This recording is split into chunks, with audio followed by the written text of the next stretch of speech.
Everyone loves Tyrion Lannister for his wit. He's the clever one, the funny one, the underdog who always wins the room with words. But strip away the jokes, and a psychologist would see something else entirely. A man built almost perfectly out of trauma. In this video, we break down the psychology of Tyrion Lannister. Section 1. Born guilty. The birth that made him a murderer. Tyrion Lannister was called a killer before he ever took a single breath on his own. He entered the world already carrying the weight of a death he had no hand in causing, and that single moment became the starting point for almost everything that shaped his mind for the rest of his life. This section looks at that birth, the family that received him, and the belief that formed in his father's head before the boy could even open his eyes. Casterly Rock, the seat of House Lannister, was supposed to welcome a new heir with celebration. Instead, it became the site of a private tragedy that would echo for decades. Joanna Lannister, wife of Tywin Lannister, and mother to 2 healthy twins already, went into labor with her 3rd child. The birth did not go the way births were supposed to go. Complications set in, and Joanna did not survive them. In the same hours that a new life began, another life ended. For most families, a loss like that would be grieved and slowly folded into the past. For the Lannisters, it became something else entirely. It became a story with a villain, and the villain was the newborn boy himself. Tyrion was born small, and not small in the ordinary way a newborn is small. He had a condition that stayed with him his entire life, a form of dwarfism that meant his body would never grow the way his father or brother's bodies did. His head was slightly too large for his frame, and his limbs stayed shorter than they should have been. In a family that valued strength, height, and a certain golden image of perfection, Tyrion's body was an immediate mismatch. Add to that, the death of his mother, in the same breath as his birth, and the picture painted for the newborn was already grim before he had done a single thing wrong. To understand why Tyrion's birth mattered so much, it helps to understand the family he was born into. House Lannister was not just wealthy. It was proud in a way that bordered on obsession. Tywin Lannister, Tyrion's father, had spent his life building the family name into something feared and respected across the entire land. He was known as one of the most powerful men anyone had ever seen, a man who valued order, strength, and legacy above almost everything else. To Tywin, the Lannister name was sacred. It was meant to represent control, dignity, and superiority over every other house in the kingdom. Tywin already had 2 children before Tyrion arrived, twins named Jaime and Cersei. They were 7 years older than their younger brother, and they had grown up as the picture of what Tywin wanted his children to look like. Golden hair, sharp features, tall frames, and a natural confidence that came from being raised as the pride of one of the richest families anyone had ever known. When Tyrion was born small, misshapen in his father's eyes, and directly connected to the death of the woman Tywin loved, it created a break in the family that never fully closed. Joanna Lannister's death hit Tywin hard. Those close to the family noticed a change in him after she passed. He became colder, more guarded, and less willing to show softness to anyone, including his own children. Grief can do strange things to a person, and in Tywin's case, his grief turned into blame, and that blame landed squarely on his youngest child. Instead of seeing Tyrion as a piece of Joanna that lived on, Tywin saw him as the reason she was gone. This was not something Tyrion did on purpose. It was simply the risk that came with childbirth in a world without modern medicine. But grief rarely listens to logic, and Tywin's mind settled on a story that was easier to carry than the truth. The story was simple. His son had taken his wife's life. This belief did not stay private. Servants in the household whispered about it. Nobles who visited Casterly Rock picked up on the tension the moment they walked through the gates. Over time, the idea that Tyrion had somehow caused his mother's death became something close to common knowledge among those connected to House Lannister. A child cannot control the reputation that forms around him before he can even speak, and Tyrion had no say in the story being told about his own existence. By the time he was old enough to understand words, the label was already attached to his name. He was the boy who killed his mother. He was the reason for Tywin's coldness. He was, in the eyes of many, a walking piece of bad luck, wrapped in the body of a Lannister. As Tyrion grew from infant to small child, the weight of this story only grew heavier. Children notice far more than adults expect them to, even when the adults around them think they are too young to sense the tension in a room. Tyrion picked up on the way his father's eyes would drift past him rather than settle on him. He noticed how servants would grow quiet when he entered a room, unsure of what to say to the boy who was both a Lannister and a source of shame at the same time. Even simple family gatherings carried an unspoken weight, a sense that Tyrion's presence was tolerated rather than welcomed. His body only added to the tension. As he aged, it became clear that his growth was not following the normal pattern. His limbs stayed short, while his head grew at a more typical rate, creating a mismatch that made him stand out in any crowd. In a world where physical appearance often determined how seriously a person was taken, Tyrion's differences made him an easy target for stares, whispers, and cruel jokes. Nobles who visited Casterly Rock sometimes treated him more like an oddity to be observed than a child to be spoken with kindly. This treatment did not start when he was old enough to defend himself with words. It started while he was still too young to understand why people looked at him the way they did. Inside the walls of his own home, the tension took a more personal shape. Tywin rarely spoke to his youngest son with warmth. Meetings between father and son were often short, formal, and lacking in anything close to affection. Tyrion learned early that praise from his father was rare, and even rarer when it came, without some kind of correction attached to it. Every accomplishment Tyrion managed, whether it was mastering his studies or showing sharp wit in conversation, seemed to be measured against the unspoken standard of what his father wished he could be instead. This created a strange internal split in young Tyrion. Part of him wanted to prove his worth to a father who barely acknowledged him, while another part of him began building emotional walls to protect himself from the sting of constant rejection. Cersei's attitude added another layer of pressure. As one of the twins, and someone who had a much clearer memory of their mother than Tyrion ever could, Cersei carried her own grief over Joanna's death. Rather than directing that grief anywhere else, she often aimed it at her younger brother, treating him with a coldness that sometimes crossed into outright cruelty. Where Tywin's rejection was often silent and distant, Cersei's resentment could be sharp and direct.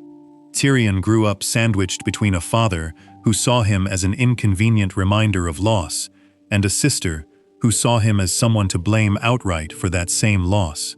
Not every relationship in his early life followed this pattern. Jaime, his older brother, showed him kindness that stood out clearly against the coldness surrounding Tyrion elsewhere in the household. Jaime did not treat his younger brother as a curse or a mistake. He treated him as a sibling, someone worth spending time with and defending when needed. This single relationship became one of the few steady sources of warmth in Tyrion's early life, a small crack of light in an otherwise heavy household. Without it, the isolation surrounding young Tyrion might have been complete. The core wound of this entire story comes down to one basic fact that shaped every year of Tyrion's life afterward. Joanna Lannister died shortly after giving birth to him, and Tywin Lannister decided, whether consciously or not, that his newborn son bore responsibility for that death. This was the moment that defined Tyrion before he had any choice in the matter. It was not something he earned through bad behavior. It was something placed on him the second he took his first breath. Cersei made sure this belief did not stay buried quietly in the past. As Tyrion grew older, she found ways to remind him of it, sometimes directly, framing his very existence as the act that ended their mother's life. To hear that kind of accusation from a parent is damaging enough. To hear it from a sibling who should have understood shared loss, instead of assigning blame, added another layer of pain that Tyrion carried, without any way to argue his way out of it. He was an infant when it happened. He had no control over his mother's body, or the complications that took her life. Yet logic offered little comfort against a family narrative that had already been written and repeated for years, before Tyrion was old enough to defend himself. This moment matters because it set the emotional foundation for a lifetime. A child who is told, directly or indirectly, that his birth was a tragedy, learns to see himself through that lens, long before he develops the tools to question it. Tyrion did not choose his appearance. He did not choose his mother's fate. Yet from his earliest memories, he was treated as though both were personal failures, rather than circumstances entirely outside his control. This is the seed from which so much of his personality would grow. The sharp humor used as a shield, the constant need to prove his intelligence, and the deep loneliness that followed him, even in rooms full of people.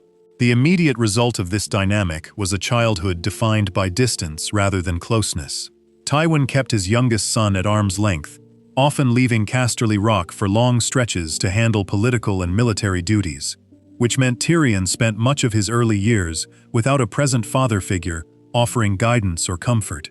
When Tywin was present, his interactions with Tyrion were usually brief and businesslike, lacking the warmth a child needs to feel secure. This absence, both physical and emotional, taught Tyrion early on that love within his family was conditional, rare, and often withheld from him specifically. Cersei's resentment did not fade with time. If anything, it hardened as she grew older and more aware of her position within the family. She carried forward the belief that Tyrion had cost them their mother, and she treated him with a mixture of disdain and open hostility that continued well into adulthood. This meant that Tyrion could never fully relax around his own sister, always aware that a comment or reminder of his birth could surface at any moment, without warning, in the middle of an otherwise ordinary conversation. At the same time, the servants and lesser nobles who lived and worked around Casterly Rock picked up on the family's internal dynamics. Whispers about the cursed birth followed Tyrion through hallways and dinners, shaping how outsiders treated him even before they got to know him personally. Some avoided him entirely, uncomfortable around a child marked by tragedy and physical difference. Others treated him with a kind of pitying curiosity, as though he were an object to be studied rather than a person to know. Very few treated him with simple, ordinary kindness, free from any reference to his birth or his body. Jaime remained one of the rare exceptions. His willingness to include Tyrion, defend him, and treat him as an equal, rather than a burden, gave Tyrion something to hold on to during a childhood that otherwise offered little softness. This relationship, small as it might seem next to the larger family drama, became one of the few threads keeping Tyrion connected to a sense of belonging within his own bloodline. The pattern set during Tyrion's birth and early childhood did not stay confined to those early years. It became the emotional blueprint for the rest of his life. The belief that he was responsible for his mother's death, reinforced by his father's coldness and his sister's open resentment, planted a deep and lasting sense of guilt inside him. Guilt for something he never actually did. This guilt would resurface again and again throughout his life, shaping his decisions, his relationships, and the way he saw his own worth as a person. It also created the foundation for the sharp wit and self-mocking humor Tyrion would become known for later in life.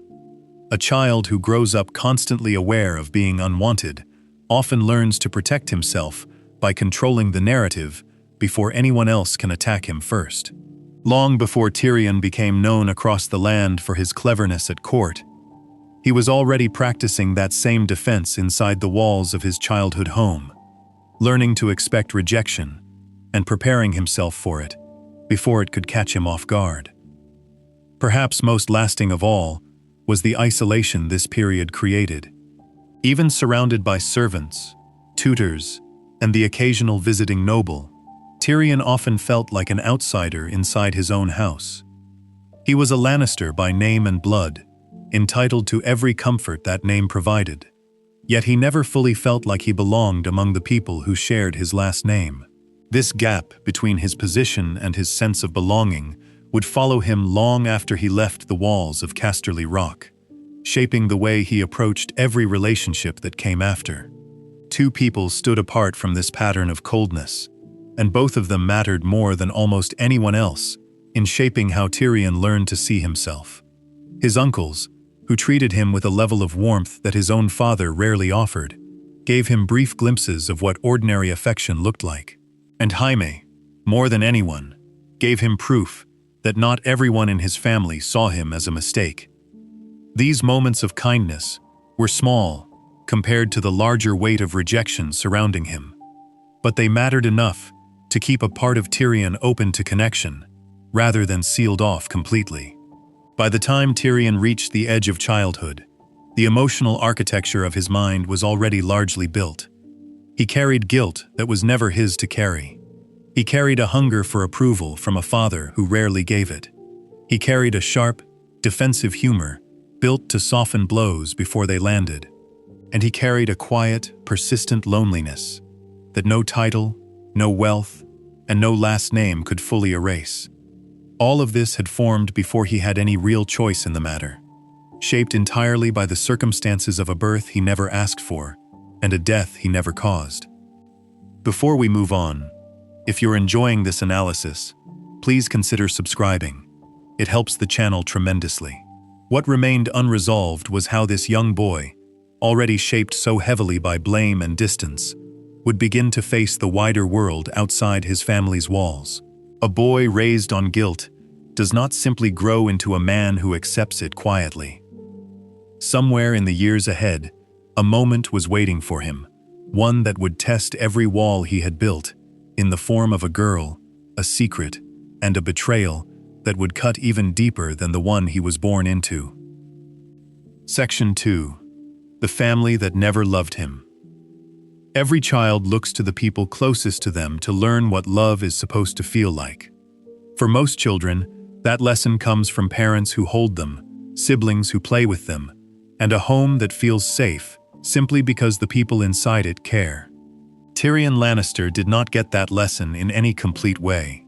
Instead, he grew up inside a household where love was split into three very different forms, one built on rejection, one built on cruelty, and one built on genuine care. Understanding how these three relationships worked, separately and together, explains a great deal about the man Tyrion became. Tywin Lannister sat at the center of the household, and his relationship with his youngest son set the tone for almost everything else that happened inside Casterly Rock. Tywin was not a man who raised his voice or lashed out in fits of anger toward his children. His coldness came in a quieter, steadier form, the kind that can be harder to notice from the outside, but leaves just as deep a mark. He rarely spoke to Tyrion with warmth. He rarely praised him without also finding something to correct. Conversations between father and son were often short, practical, and focused on duty rather than connection. Tywin treated fatherhood as a responsibility to be managed, rather than a bond to be nurtured. And Tyrion was the child who received the least of whatever warmth Tywin had to offer. This distance was not accidental. Tywin held his youngest son responsible, at least in his own mind, for the death of his wife. He also viewed Tyrion's small size and physical differences as an embarrassment to the family name, something that undercut the image of strength and perfection Tywin had spent his life building. Rather than working through these feelings, Tywin simply pulled back. He spent long stretches of time away from Casterly Rock, handling matters of state and war, leaving Tyrion to grow up largely without a present father figure. When Tywin was home, his attention rarely landed on his younger son in any meaningful way. Tyrion learned early that his father's approval was something to be earned through performance, through cleverness, through proving his usefulness, rather than something freely given the way it might be given to a child who was simply loved for existing.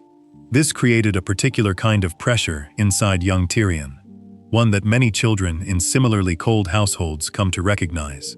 He began to treat every interaction with his father as a small test, a chance to prove that he deserved a place in the family, despite the circumstances of his birth and the shape of his body.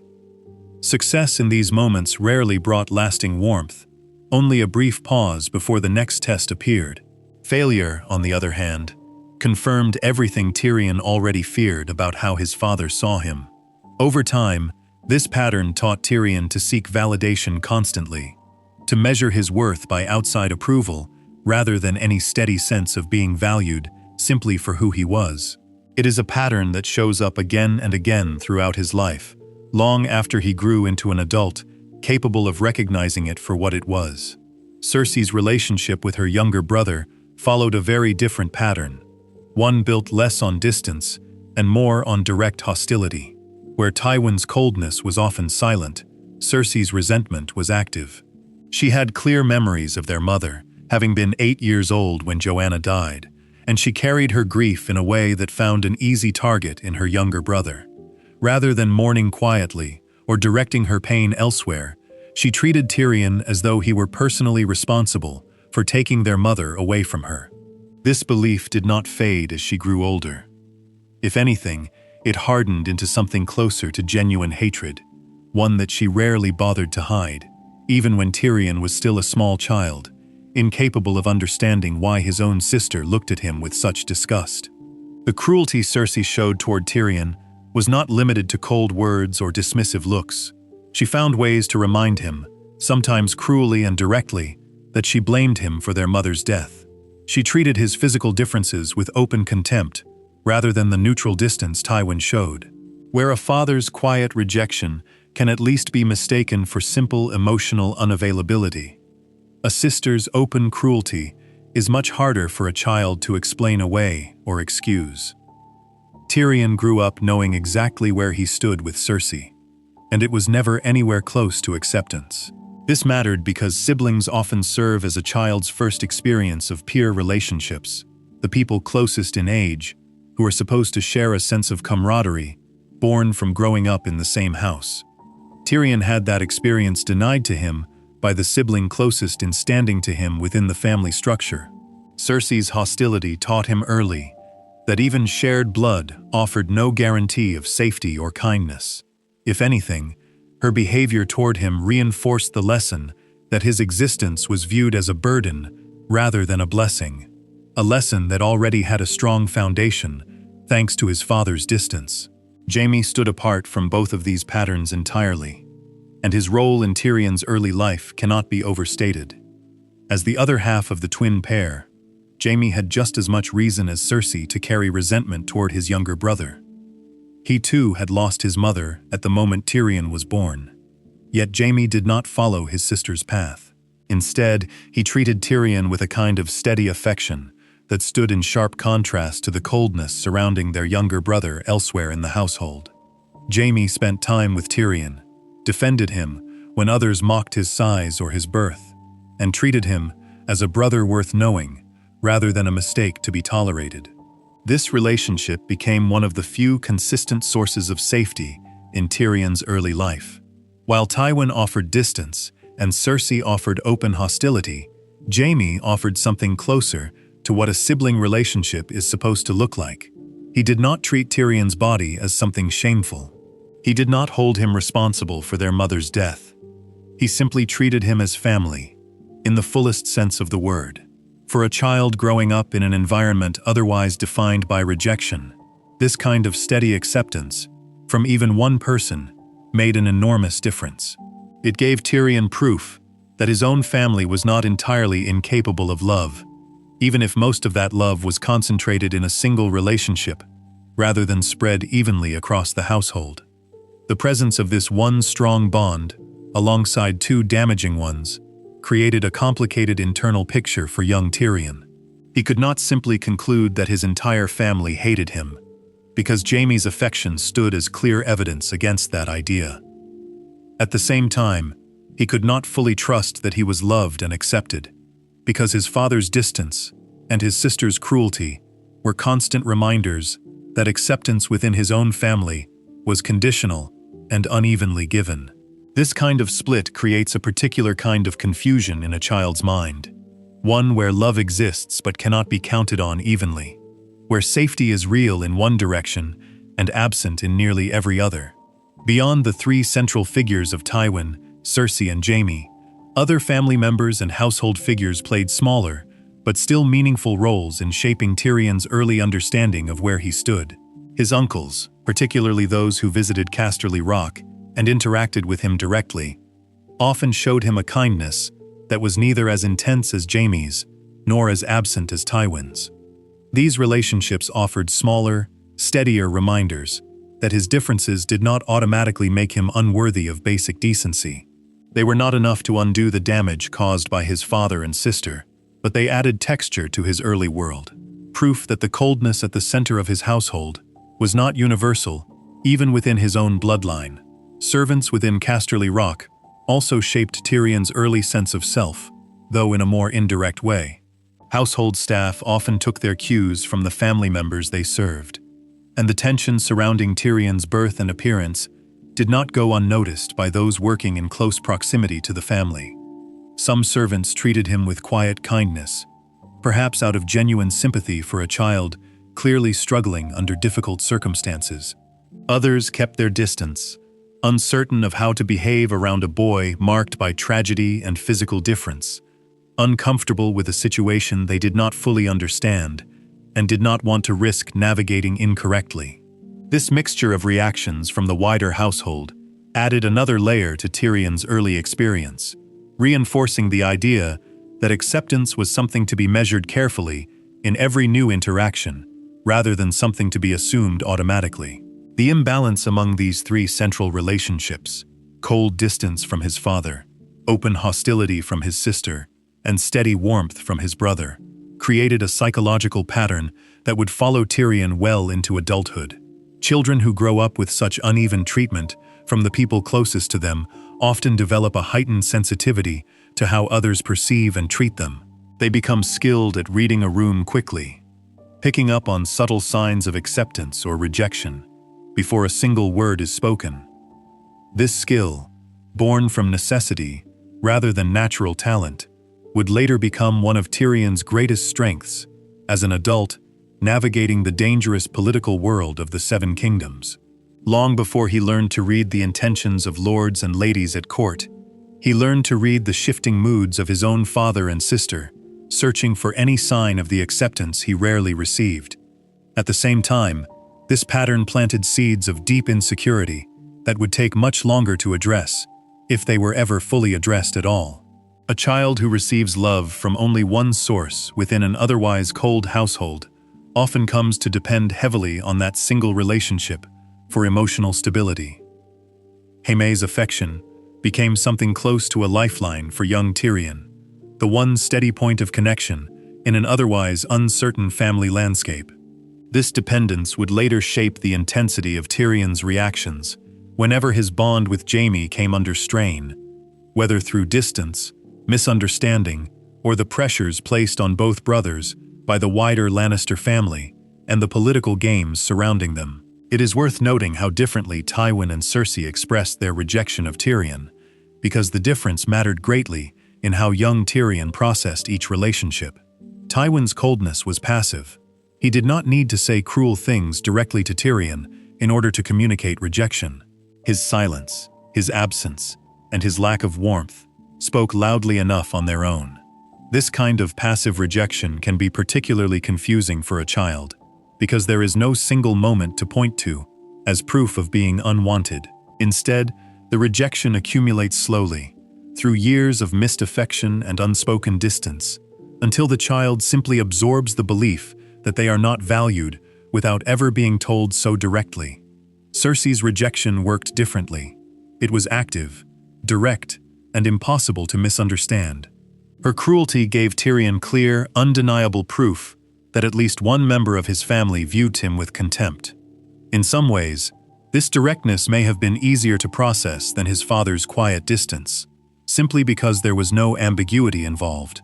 Tyrion did not need to wonder whether his sister loved him, and simply struggled to show it.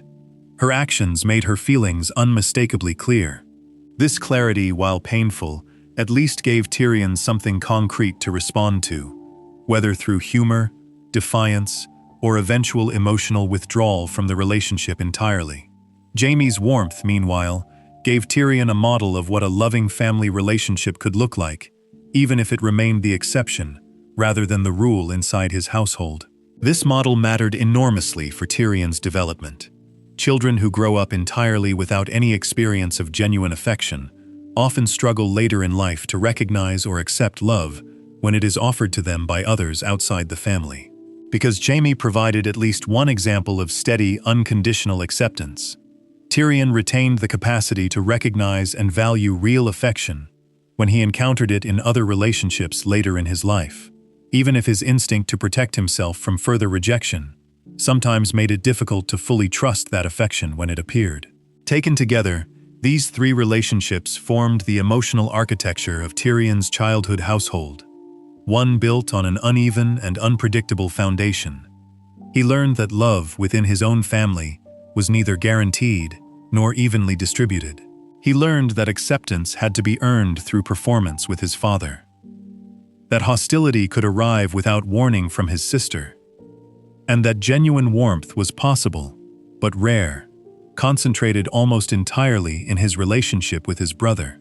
This uneven foundation shaped the way Tyrion would approach nearly every relationship that followed, teaching him to expect conditional acceptance, to brace for sudden cruelty, and to treasure the rare moments of unconditional warmth wherever he managed to find them. This pattern also explains why Tyrion grew into someone who was simultaneously guarded and generous, cautious with his trust, yet capable of deep loyalty once that trust was given. Having experienced firsthand how differently people within the same household could treat him, he developed an instinct to categorize relationships quickly, sorting people into those likely to offer warmth and those likely to offer rejection based on early signals. This instinct served him well in navigating the dangerous political world he would later enter, where correctly reading a person's true intentions could mean the difference between safety and disaster.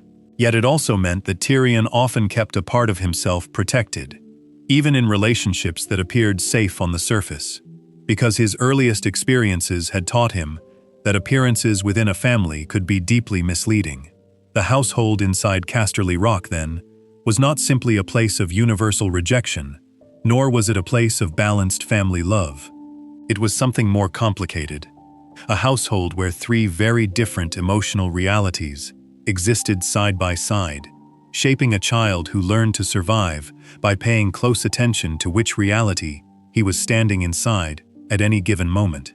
This early education in reading people, born from necessity rather than choice, would follow Tyrion far beyond the walls of his childhood home, into rooms filled with lords, spies, and rulers who had their own reasons for hiding their true feelings behind carefully constructed masks. Before we move on, if you're enjoying this analysis, please consider subscribing. It helps the channel tremendously. A new person was about to enter Tyrion's life, someone who would offer him something none of his family ever had, a love that seemed to see past his body and his birth completely. What happened next would prove far more devastating than anything his father or sister had done before, because this time, the wound would come from betrayal, disguised as protection. Section 3. Tysha, the first wound that never healed. By the time Tyrion Lannister reached his early teenage years, he had already learned the shape of rejection inside his own home. He knew what it felt like to be tolerated rather than wanted, to be measured against a standard he could never physically meet, and to search constantly for approval that rarely came. What he had not yet learned was what it felt like to be loved without conditions, to be seen by another person as simply himself, rather than as a disappointment or a burden. That lesson arrived when he was 13 years old, on a quiet road between Lannisport and Casterly Rock, in the form of a girl named Tysha. What followed would become the single most damaging event of his entire life, more damaging in many ways than the coldness of his father, or the cruelty of his sister, because this time, the wound came wrapped in something that felt, for a short while, like real happiness. Tyrion and his older brother Jaime were traveling together when they came across a girl being attacked by a group of outlaws on the side of the road. Tysha was the orphaned daughter of a crofter, a common girl with no family left to protect her and no status to shield her from danger. Jaime, always the more physically capable of the two brothers, chased off the attackers, while Tyrion stayed behind to look after the frightened girl. He brought her to a nearby inn, gave her food, and sat with her while she calmed down from the terror of the attack. In that quiet moment, something shifted inside Tyrion, that had likely never been given the chance to shift before. For the first time in his life, a young woman was looking at him without disgust, without pity, and without the careful distance most people kept from him because of his size and his shape. What happened next unfolded quickly. Tysha and Tyrion talked, drank wine together, and grew close in a way that neither of them had expected. Before long, the two of them had grown intimate, and Tyrion, swept up in feelings he had never experienced before, found a wandering septon willing to marry them on the spot. There were no grand halls, no noble guests, and no official ceremony worthy of a Lannister name. Just two young people, a drunken holy man, and a private promise made far from the eyes of Tyrion's father. For the first time in his life, Tyrion allowed himself to believe he might have found something real, something that had nothing to do with his family name, his inheritance, or the shame that had followed him since birth. For roughly 2 weeks, Tyrion lived a life he had never imagined possible for himself. He and Tysha shared a small cottage together, away from the watchful eyes of Casterly Rock. During this short stretch of time, Tyrion later admitted that he forgot the fear that usually followed him into every interaction with women, the fear of being laughed at, the fear of being seen as strange or unwanted. Around Tysha, none of that fear existed. She treated him as a husband, not as an oddity to be managed or a shameful secret to be hidden away. For the only time in his early life, Tyrion experienced what it felt like to be someone's whole world rather than someone's burden. This happiness did not last. The Septon who had married them, once he sobered up from the drinking that had led him to perform the ceremony in the first place, realized the seriousness of what he had done and reported the marriage to Lord Tywin. A commoner girl marrying into House Lannister was, in Tywin's eyes, an unacceptable insult to the family name, a stain on everything he had worked to build and protect. Rather than confronting his son directly, Tywin chose a path that would cause the deepest possible damage while keeping his own hands appearing clean at first glance. He turned to Jaime, the one person Tyrion trusted completely, and used him as the instrument of the lie that would follow. Tywin told Jaime that Tysha was nothing more than a common prostitute, someone Jaime himself had supposedly arranged and paid in order to give his younger brother his first experience with a woman. According to this story, the attack on the road had never been random at all. It had been staged from the very beginning as a way to introduce Tyrion to intimacy, without embarrassing him by simply hiring a whore outright. Jaime, believing this account came from a place of concern for his brother's well-being, agreed to tell Tyrion this version of events, not realizing the devastating truth his father was hiding from both of his sons. Tywin's cruelty did not stop at simply erasing the meaning of the marriage through lies. He ordered his own guards to gang-rape Tysha as punishment for daring to marry above her station, paying her a single silver coin for every soldier who assaulted her. Tyrion was forced to witness what happened to the girl he loved, an experience that would scar him for the rest of his life, in ways that went far beyond ordinary heartbreak. By the end of the assault, so many coins had been placed in her hands that they spilled out and rolled across the floor. Afterward, Tysha was sent away, and Tyrion never saw or heard from her again. The psychological damage caused by this single event cannot be separated from everything that came before it in Tyrion's life. He had grown up believing that love within his own family was conditional, rare, and difficult to earn.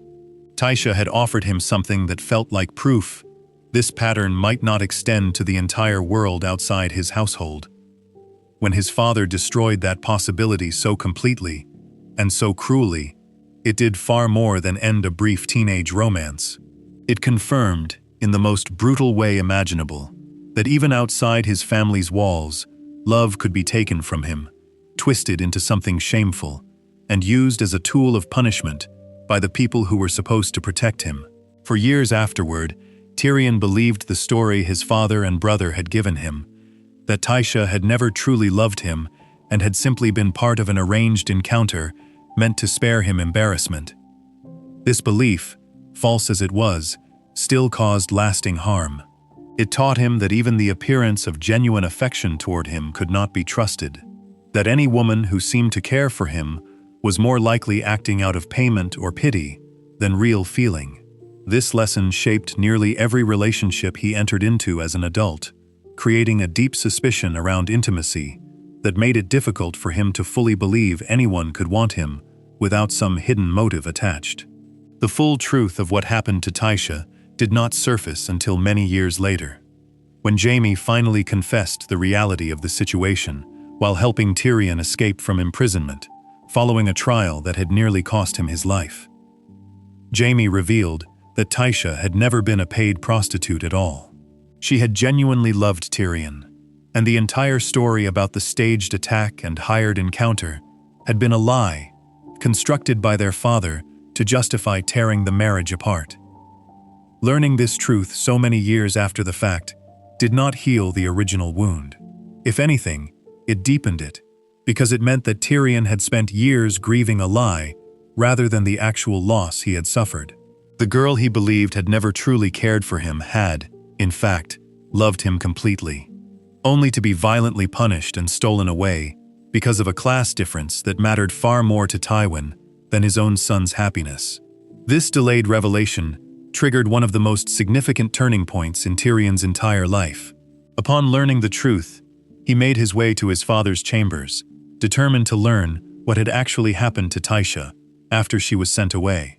When Tywin dismissively referred to her as nothing more than Tyrion's first whore, something inside Tyrion broke in a way that could not be repaired. The rage that had been building since childhood, fueled by years of blame for his mother's death, years of physical mockery, and now the destruction of the one relationship that had ever made him feel genuinely valued, finally reached its breaking point. This moment set into motion the final, fatal confrontation between father and son that would come later, a confrontation rooted directly in the wound Tysha's story had left behind. Beyond its role in the collapse of Tyrion's relationship with his father, the Tysha situation permanently altered how he approached romantic and physical relationships for the rest of his life. Rather than risk the vulnerability of loving someone again, only to have that love destroyed or revealed as false, Tyrion turned toward relationships built on clear, transactional terms. He began seeking out the company of prostitutes almost exclusively, women he paid directly for companionship, rather than women he might come to love and lose all over again. This shift was not simply about physical desire. It was a protective strategy, a way of ensuring that he never again had to face the devastating possibility of loving someone completely, only to have that love ripped away through betrayal or violence. This pattern reveals something important about how deeply trauma can reshape a person's approach to intimacy. Tyrion did not become closed off to love because he stopped wanting it. If anything, the depth of his reaction to losing Tysha, and later to learning the truth about what had actually happened to her, shows just how much that early experience of love had meant to him. Instead, he built a wall around that part of himself, choosing controlled, paid encounters over the risk of another uncontrolled, deeply felt connection. Paying for companionship removed the uncertainty that had caused him so much pain with Tysha. There was no risk of being told later that the affection had been fake, because the arrangement was honest about its transactional nature from the very beginning. In a strange way, this became safer for Tyrion than the possibility of real love, precisely because real love had already cost him so much. The Tysha story also reveals a great deal about the specific role Tywin played in shaping his youngest son's psychological world. Where the birth of Tyrion had given Tywin a reason to blame him for tragedy beyond anyone's control, the Tysha incident showed a far more active and deliberate form of cruelty. Tywin did not simply fail to protect his son's happiness. He actively destroyed it, using his own eldest son as an unwitting tool in the process, and then punished an innocent young woman with horrific violence, simply because she had dared to love a Lannister without status or wealth to justify the match. This event marks a clear escalation from the passive coldness Tywin had shown Tyrion since birth, into something closer to calculated cruelty, a willingness to cause immense suffering in order to protect the family name from what he saw as an unacceptable stain. It is also worth considering the role Jaime played in this story. Not as a villain, but as another victim of Tywin's manipulation. Jaime believed he was helping his brother by delivering the story about Tysha being paid for the encounter. He had no idea of the violence his father intended to carry out, nor did he understand the true feelings Tysha held for Tyrion. When he finally learned the truth years later and confessed it to his brother, the guilt he carried for his unintentional role in the deception became its own significant burden, one that would strain the once unshakable bond between the two brothers for the remainder of their lives. This detail matters because it shows how Tywin's cruelty did not only wound Tyrion directly, it also poisoned the one relationship inside the family that had previously offered Tyrion genuine safety, turning even his connection with Jaime into something clouded by hidden lies and eventual betrayal. The lasting impact of the Tysha story on Tyrion's mental and emotional world cannot be overstated. It took the lesson planted at his birth, that love within his family was conditional and rare, and expanded it outward into the wider world, teaching him that even love, found entirely outside his family's walls, could be identified, targeted, and destroyed by the same forces that had shaped his childhood. It created a deep well of grief that remained hidden beneath his sharp wit and confident public persona for years, surfacing only in quiet, private moments, or in the company of those he trusted enough to let his guard down. And it planted the seed for the eventual, final break between Tyrion and his father, a break that would take years to fully form, but that traced its roots directly back to this single, devastating series of events on the road to Casterly Rock. Before we move on, if you're enjoying this analysis, please consider subscribing. It helps the channel tremendously. What remained hidden during these years was the way Tyrion learned to survive carrying this kind of pain without collapsing under its weight. A boy who had lost his mother's presence at birth, his father's warmth throughout childhood, and now the first real love he had ever known, needed some way to keep functioning in a world that had shown him so little mercy. The tool he reached for next was not anger, and it was not withdrawal. It was something sharper, something that let him walk into any room, face any insult, and turn the very things used to hurt him into weapons he could wield on his own terms. Section 4. Wit as Armor. The Psychology of Self-Deprecation. Long before Tyrion Lannister ever stepped into a royal court or commanded an army, he had already learned a much smaller, much more personal kind of warfare. One fought entirely with words aimed at himself. His body drew attention the moment he entered any room, long before his mind ever had a chance to speak. His small stature, his oversized head, and the physical differences that came with his condition made him an easy target for stares, whispers, and outright cruelty wherever he went. Nobles visiting Casterly Rock treated him as an oddity. Servants sometimes struggled to hide their discomfort around him. Even within his own family, his appearance was treated as an embarrassment, rather than simply a fact of who he was. Faced with this constant scrutiny, a child has only a few real options. He can try to hide, shrinking away from attention entirely. He can respond with anger, lashing out at those who mock him. Or he can take control of the narrative himself, deciding what gets said about his differences before anyone else has the chance to say it first. Tyrion chose the third path, and he chose it early. Rather than waiting to be called names like imp or halfman by people looking to wound him, he began using those same names about himself, often with a calm, almost cheerful tone that stripped the insults of their power. If he called himself the imp before anyone else could, the word lost its sting. It became a joke he was in on, rather than a weapon being used against him. This strategy, developed likely without any conscious plan behind it at first, became one of the most important tools Tyrion carried with him into adulthood. This kind of self-protection through humor is a well-understood pattern in people who face constant judgment based on things they cannot change about themselves. When a person knows that certain jokes or insults are coming, no matter what they do, Taking ownership of those jokes removes the element of surprise and control from the person trying to use them as an attack. If Tyrion joked about his height before a hostile lord could sneer about it, the lord's comment suddenly felt less clever, less cutting, and less effective. Tyrion had already claimed that territory for himself. There was nothing left for an insult to take that he had not already handed over voluntarily, on his own terms. This pattern extended far beyond simple jokes about his physical size.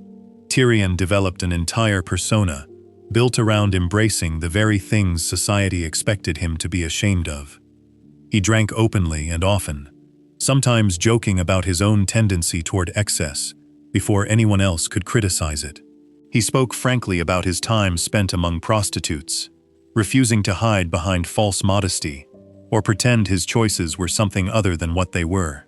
He referred to himself, using every unflattering label that had ever been thrown at him throughout his life, turning insults into a kind of personal brand that he controlled completely.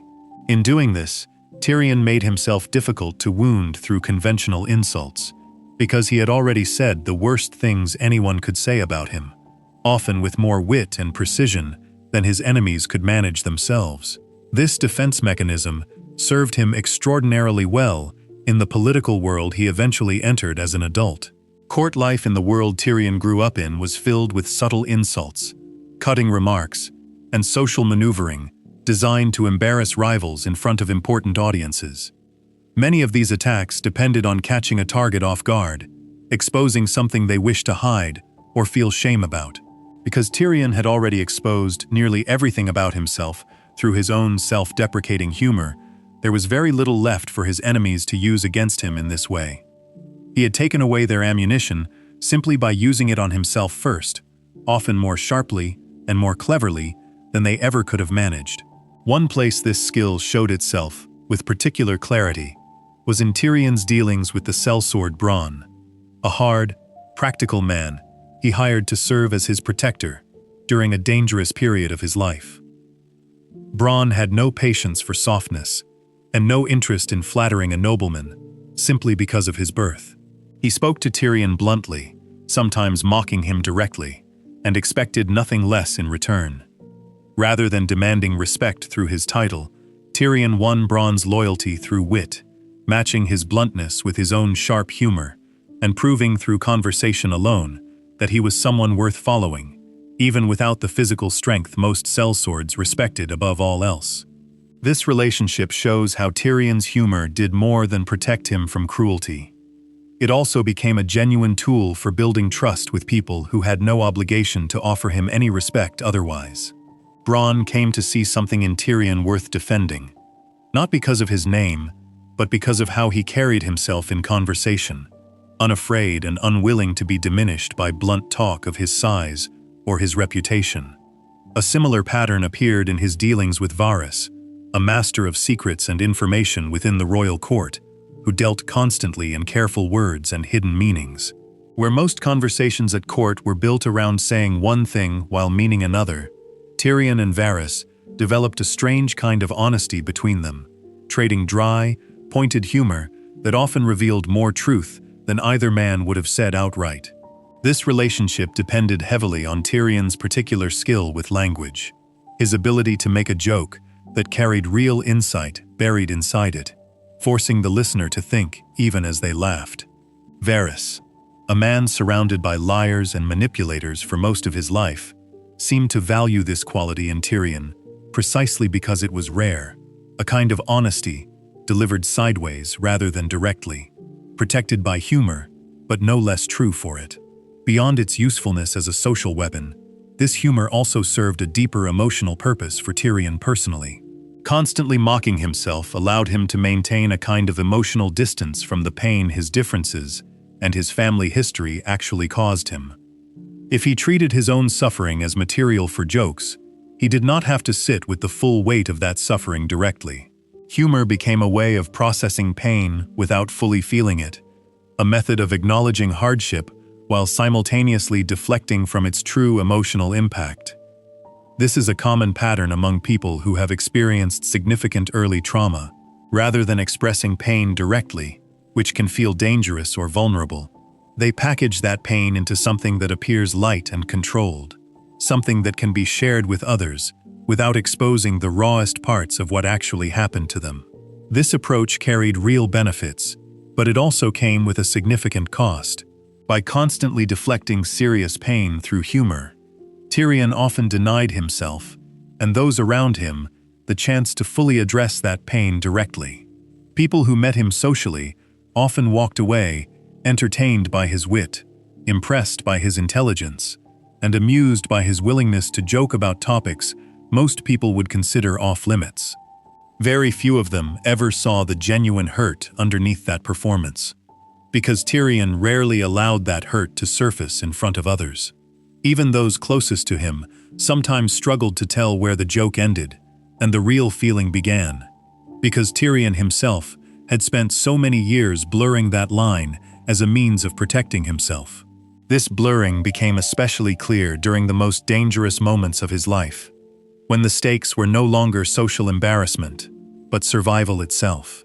Standing before a court, determined to see him executed for a crime he did not commit, Tyrion did not retreat into silence or beg for mercy the way the situation might have called for.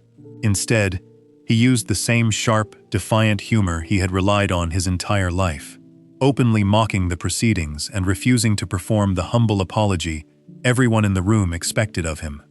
Rather than protecting him this time, that same defiance pushed him toward demanding a trial by combat, rather than accepting a quieter, safer resolution. This moment shows how deeply the pattern had become part of his identity. Even facing death, Tyrion could not fully abandon the instinct to control the narrative through blunt, biting honesty, rather than quiet submission, even when submission might have offered him a safer path forward. This pattern also shaped how Tyrion approached his own successes and failures throughout his life. Rather than taking pride openly in his accomplishments, he often undercut them with self-mockery, deflecting praise the same way he deflected insults. This made it difficult for him to fully internalize positive feedback, even when he had genuinely earned it through his intelligence, strategy, or hard work. A person who spends years training himself to expect criticism often struggles to accept praise at face value, suspecting hidden mockery even in moments of genuine compliment. Tyrion's humor, so effective at protecting him from outside attacks, sometimes became a barrier that prevented him from fully accepting the good things that came his way as well. This difficulty accepting praise extended even to moments of real recognition from people who had no reason to flatter him falsely. When soldiers who had once mocked him found themselves cheering his leadership during a moment of genuine danger, Tyrion's response was rarely one of simple pride.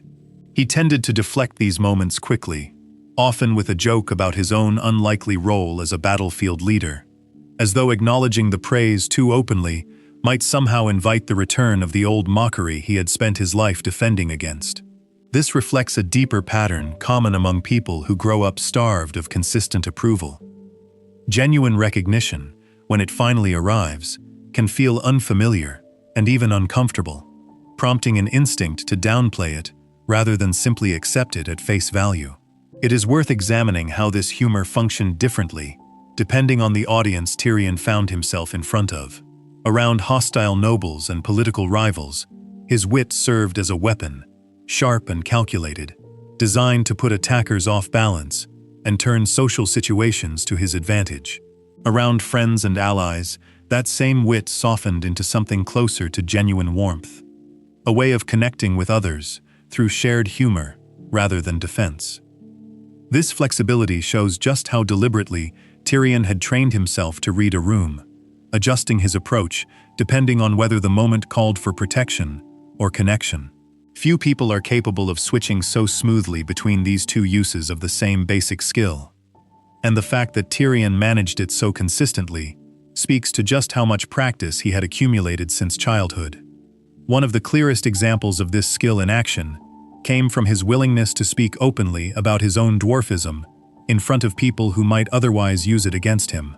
Rather than flinching away from the topic or hoping others would politely avoid mentioning it, Tyrion often brought it up himself, framing his condition in blunt, matter-of-fact terms that left little room for anyone else to add anything more cutting. This approach did more than simply protect him from insults. It also communicated a kind of quiet confidence, a refusal to be ashamed of something he had no control over in the first place. Even people who initially came to a conversation expecting to mock him often found themselves disarmed by his willingness to address the subject directly, sometimes even walking away with a strange kind of respect for a man who refused to hide from the one thing everyone expected him to be embarrassed about. This willingness to speak plainly about his own flaws also extended to his intelligence, though in a very different way. Where Tyrion mocked his body freely, he rarely downplayed his mind. He understood early on that his intelligence was one of his few genuine advantages in a world that judged him harshly on appearance alone. This created an interesting balance in his personality, a man who joked constantly about his physical shortcomings, while quietly, confidently relying on his mental sharpness as the one area where he refused to accept any suggestion of weakness. This combination, humility about his body, paired with quiet confidence in his mind, became a defining feature of how he presented himself to the world, allowing him to seem approachable and self-aware while still commanding real respect for his intelligence. This split between physical humility and mental confidence also shaped how Tyrion handled young Podrick Payne, the loyal squire who served him faithfully during some of the most dangerous years of his life. Rather than treating Podrick with the same distance he showed toward most people, Tyrion took a genuine interest in mentoring him, offering guidance, and even attempting, in his own unconventional way, to help the young man gain confidence in areas where he struggled. This relationship reveals something important about how Tyrion's humor and confidence worked together. Where he protected his own vulnerabilities behind jokes, he seemed genuinely invested in helping someone younger and more vulnerable than himself build real, lasting confidence, rather than simply a defensive performance of it. This suggests that Tyrion understood, at some level, the difference between using humor to survive and actually building a stable sense of self-worth, even if he struggled to fully achieve the second for himself. The cost of maintaining this performance grew heavier over time, even if it rarely showed on the surface. Constantly managing how others perceived him, constantly staying one step ahead of potential insults, and constantly deflecting serious pain through jokes required a significant amount of ongoing effort. Very few people are able to maintain this kind of vigilance without it eventually taking some toll on their emotional well-being. For Tyrion, this toll often showed up in quieter moments, away from the crowds and courts, where his humor served its purpose, moments when the weight of everything he carried became harder to hide behind a clever remark. These were the moments when his drinking tended to increase, when his mood grew heavier, and when the distance between his public performance and his private pain became most visible to those who knew him well enough to notice. This gap between public performance and private pain became especially visible during the quiet hours before major battles, moments when the noise and distraction of court politics fell away, and Tyrion was left largely alone with his own thoughts. During these times, his humor often gave way to something closer to open reflection, a willingness to speak honestly about his past, his regrets, and the losses that had shaped him, provided he was in the presence of someone he trusted enough to let his guard down even briefly. These rare moments of openness show that the performance, while constant, was never absolute. Underneath the jokes remained a man fully capable of honest reflection, simply unwilling, in most circumstances, to offer that honesty freely to a world that had given him so little reason to trust it with his real feelings. Despite these costs, it would be a mistake to view Tyrion's humor purely as a symptom of unresolved pain. It also reflected genuine intelligence, quick thinking, and a real gift for language that went beyond simple defense. Many of his jokes carried real insight, often pointing out uncomfortable truths about the people and situations around him that others were too polite or too frightened to mention directly. This combination of humor and honesty made him a uniquely valuable voice in rooms filled with people more concerned with protecting their own image than speaking plainly. In this way, the The same skill that developed as a childhood defense mechanism against cruelty eventually grew into a genuine strength, one that served him well in political negotiations, difficult conversations, and moments where blunt honesty delivered with wit could accomplish more than careful diplomacy ever could. This strength became particularly valuable in negotiations where flattery or careful diplomacy tended to fail. Tyrion's willingness to speak plainly, wrapped in humor sharp enough to soften the blow without hiding the truth, often allowed him to deliver difficult messages that other advisors avoided out of fear or self-interest.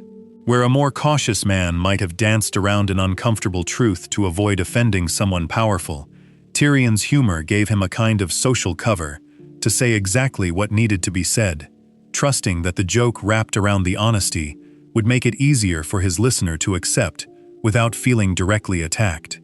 This skill, born originally out of a child's need to protect himself from cruelty, eventually became one of his most valuable tools as an advisor and strategist, proof that even defense mechanisms shaped by pain can, under the right circumstances, transform into genuine strengths that serve a larger purpose beyond simple self-protection. Taken as a whole, Tyrion's use of humor represents one of the clearest examples of how early pain can shape an entire personality, for better and for worse. What began as a simple survival strategy, a way of taking control of insults before they could be used against him, grew into a defining trait that shaped how he moved through nearly every social situation for the rest of his life. It protected him from countless attacks that might otherwise have worn him down completely. It also, at times, kept him from fully processing the deeper wounds sitting underneath the performance. Wounds tied to his birth, his family, and the girl he lost so many years earlier. Humor gave him a way to survive his pain without always having to face it directly. A trade that served him well in public, but left certain parts of him unresolved in private. Before we move on, if you're enjoying this analysis, please consider subscribing. It helps the channel tremendously. Beneath the sharp remarks sat a man who had spent his life bracing for rejection. And that bracing did not vanish simply because he had learned to laugh about it first. What remained was a deeper pattern, one that shaped how he understood his own place among people who were supposed to be safe, and what it meant to feel like an outsider, even in rooms full of people who claimed to want him there. Section 5. The outsider who never stopped performing.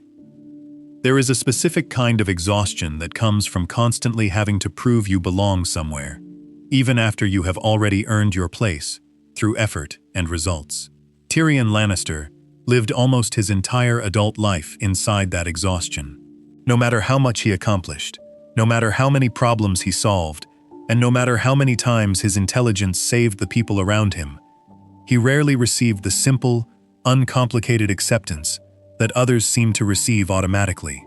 This section looks at the specific period when Tyrion served as acting hand of the king, a role that placed his competence on full display, and shows how even genuine success failed to earn him the recognition or belonging he had spent his entire life working toward.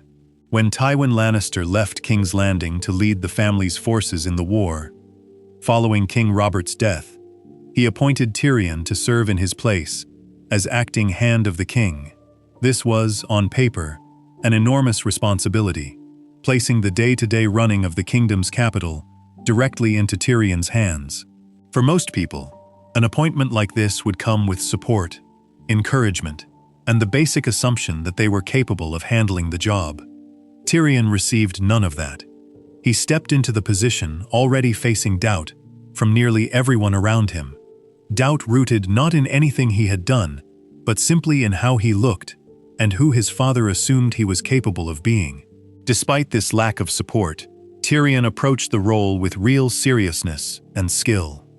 He worked to manage the city's defenses, navigate the dangerous political relationships among the small council, and prepare King's Landing for the very real possibility of an attack from Stannis Baratheon's forces.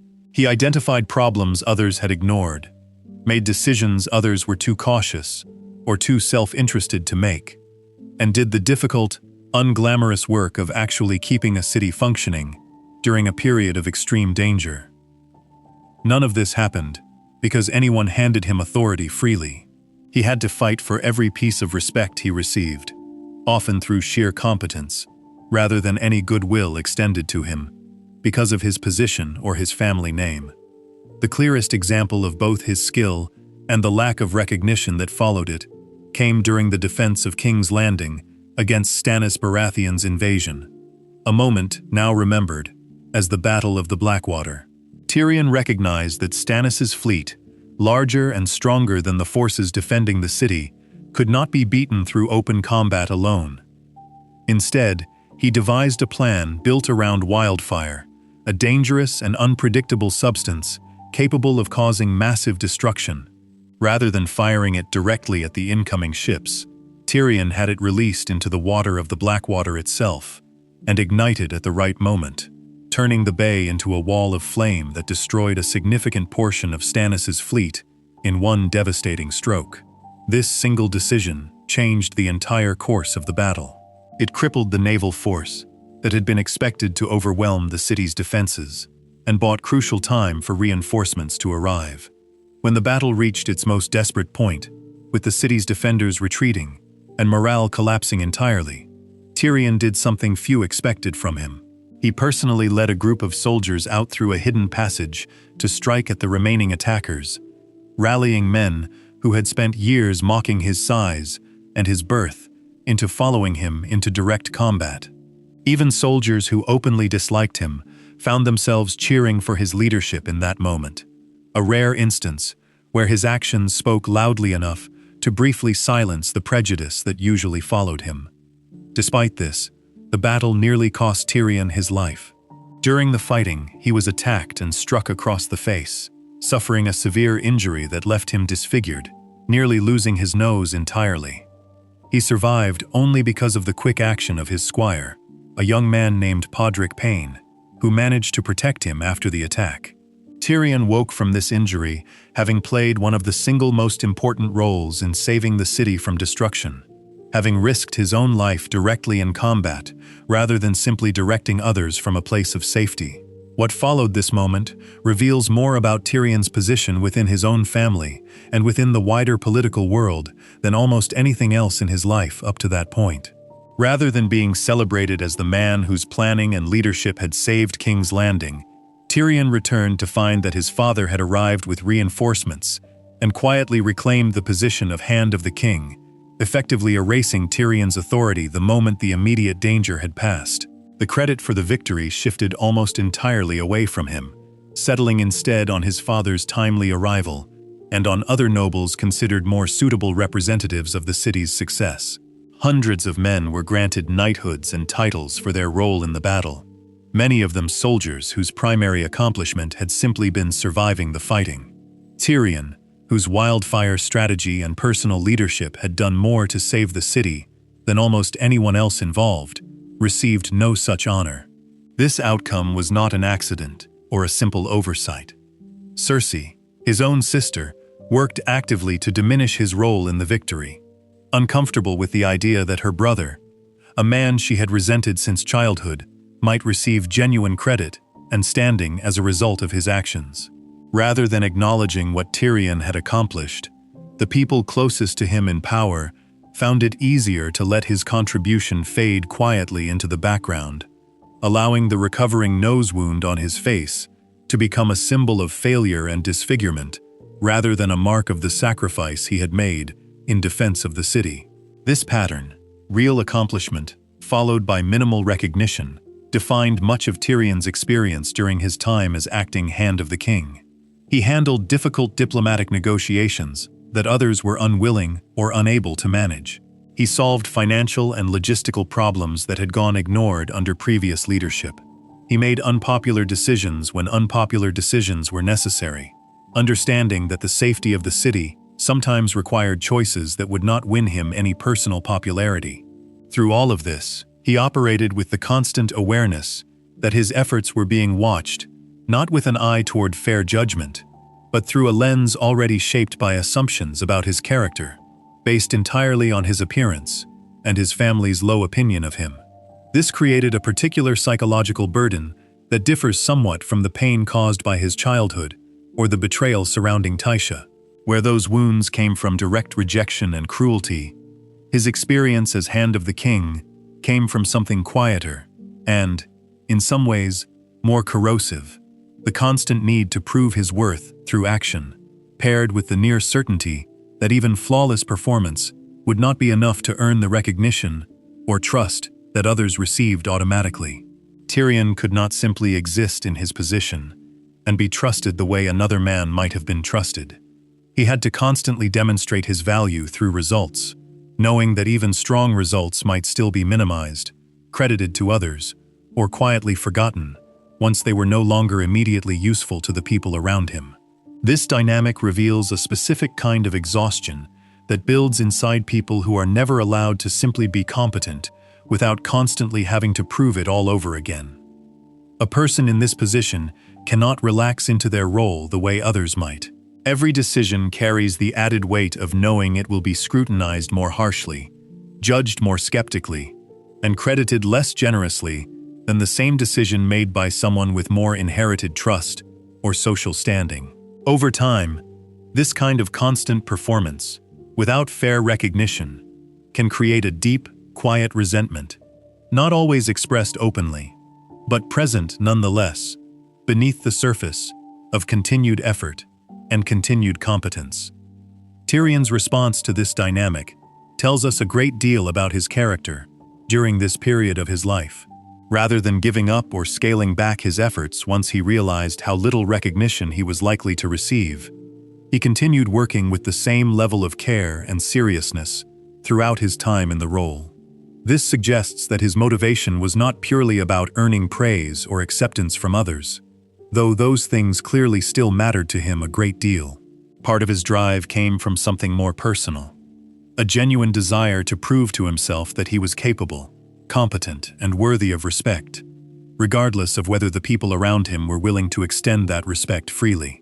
At the same time, the repeated experience of doing difficult, dangerous work without receiving fair credit clearly took a toll on him. The disfiguring injury he suffered during the battle became a lasting physical reminder of just how much he had risked, layered on top of the emotional reality that his sacrifice had done little to change how his family or the wider court viewed him. Rather than being remembered as the man whose strategy and leadership helped save the city, he was more often remembered, when he was mentioned at all, in connection with his scarred face and his diminished political position once his father resumed control. This experience adds an important layer to understanding Tyrion's broader psychological pattern. It shows that his struggle was never simply about proving his intelligence or his usefulness. He had already proven both, repeatedly, through concrete actions with real consequences. His struggle was about something harder to fix, through effort alone: the deep, ingrained assumptions others held about him before he ever had the chance to demonstrate anything.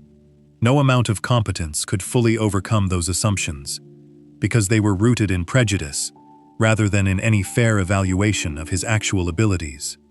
This meant that Tyrion was, in a sense, fighting a battle he could never fully win through performance alone, no matter how well he performed. This realization, whether Tyrion allowed himself to consciously acknowledge it or not, likely deepened the sense of isolation that had followed him since childhood. It is one thing to feel unloved within a family that has clear, personal reasons for its coldness, rooted in grief and misplaced blame. It is another thing entirely to discover that even genuine, life-risking accomplishment in service of people who depended on him could not fully change how he was seen by the wider world. This distinction matters because it shows the depth and persistence of the prejudice Tyrion faced throughout his life, a prejudice that followed him even into moments of clear, undeniable success. Before we move on, if you're enjoying this analysis, please consider subscribing. It helps the channel tremendously. What remained after the dust of the battle settled was a man physically scarred, politically diminished, and once again reminded that his best efforts, no matter how effective, would not be enough to secure the simple respect and trust that others around him received without question. Yet this was not the end of his story within King's Landing. The very battle that had cost him his position and his standing had also introduced complications that would soon place him in far greater personal danger. Danger tied not to warfare or politics in the usual sense, but to accusations that would put his own life directly on trial in front of the entire court. Section 6. Wine and Women. Coping through excess. Long before Tyrion Lannister became known across the realm for his political skill or his sharp tongue, he had already earned a different kind of reputation, one built around his habits rather than his mind. He drank often, frequently to excess, and he spent much of his time in the company of prostitutes rather than pursuing anything resembling a stable relationship. On the surface, this behavior looked like simple indulgence, the natural result of having wealth, status, and few consequences to worry about. Underneath that surface, something far more complicated was happening. A pattern of coping, built directly out of years of rejection, grief, and betrayal that had never been properly addressed. Tyrion's relationship with alcohol did not begin as a response to any single traumatic event. It developed gradually, woven into daily life at Casterly Rock, and later at King's Landing, where wine was plentiful and expected at nearly every gathering among nobility. What separated Tyrion from others who drank socially was the frequency and purpose behind his own drinking. Where others might enjoy wine at a feast and stop there, Tyrion often continued well past the point most people would consider reasonable, using alcohol as a steady companion throughout ordinary days rather than reserving it for special occasions or celebrations. This habit became especially pronounced during moments of high stress or emotional pain, before difficult battles, during periods of political danger, and in the aftermath of personal loss. Tyrion consistently turned to drinking as his primary method of managing overwhelming feelings. This pattern reflects a common and well-recognized response among people who have experienced significant unresolved trauma. Alcohol offers a temporary escape from difficult emotions, numbing the sharper edges of fear, grief, or shame long enough to make daily functioning feel more manageable. For a man carrying as much unresolved pain as Tyrion, this kind of numbing likely felt less like indulgence and more like necessity. His relationships with prostitutes followed a similarly complicated pattern, one directly connected to the destruction of his marriage to Tysha many years earlier. After that relationship ended in such a devastating and violent way, Tyrion largely abandoned any attempt to pursue genuine romantic connection. Instead, he turned almost exclusively toward paid companionship, choosing relationships built on clear, transactional terms rather than the uncertain vulnerability that came with real emotional intimacy. This choice offered him a kind of safety that genuine relationships could not, since there was no risk of discovering later that the affection had been fake, or of having that affection violently punished by someone with power over his life. This pattern reveals an important truth about how people who have experienced deep betrayal in love often respond afterward. Rather than avoiding intimacy altogether, many, like Tyrion, continue seeking connection and physical closeness, but they restructure that connection in ways that feel controllable and safe. Paying for companionship removed the uncertainty that had caused him so much devastation with Tysha. There was no danger of loving someone completely, only to have that love exposed as false or stolen away through cruelty. In this sense, his behavior was not simply about physical desire. It reflected a careful, if unconscious, strategy for protecting himself from ever experiencing that particular kind of pain again. Despite this apparent control, Tyrion's relationships with the women he paid for companionship were not always purely transactional in nature.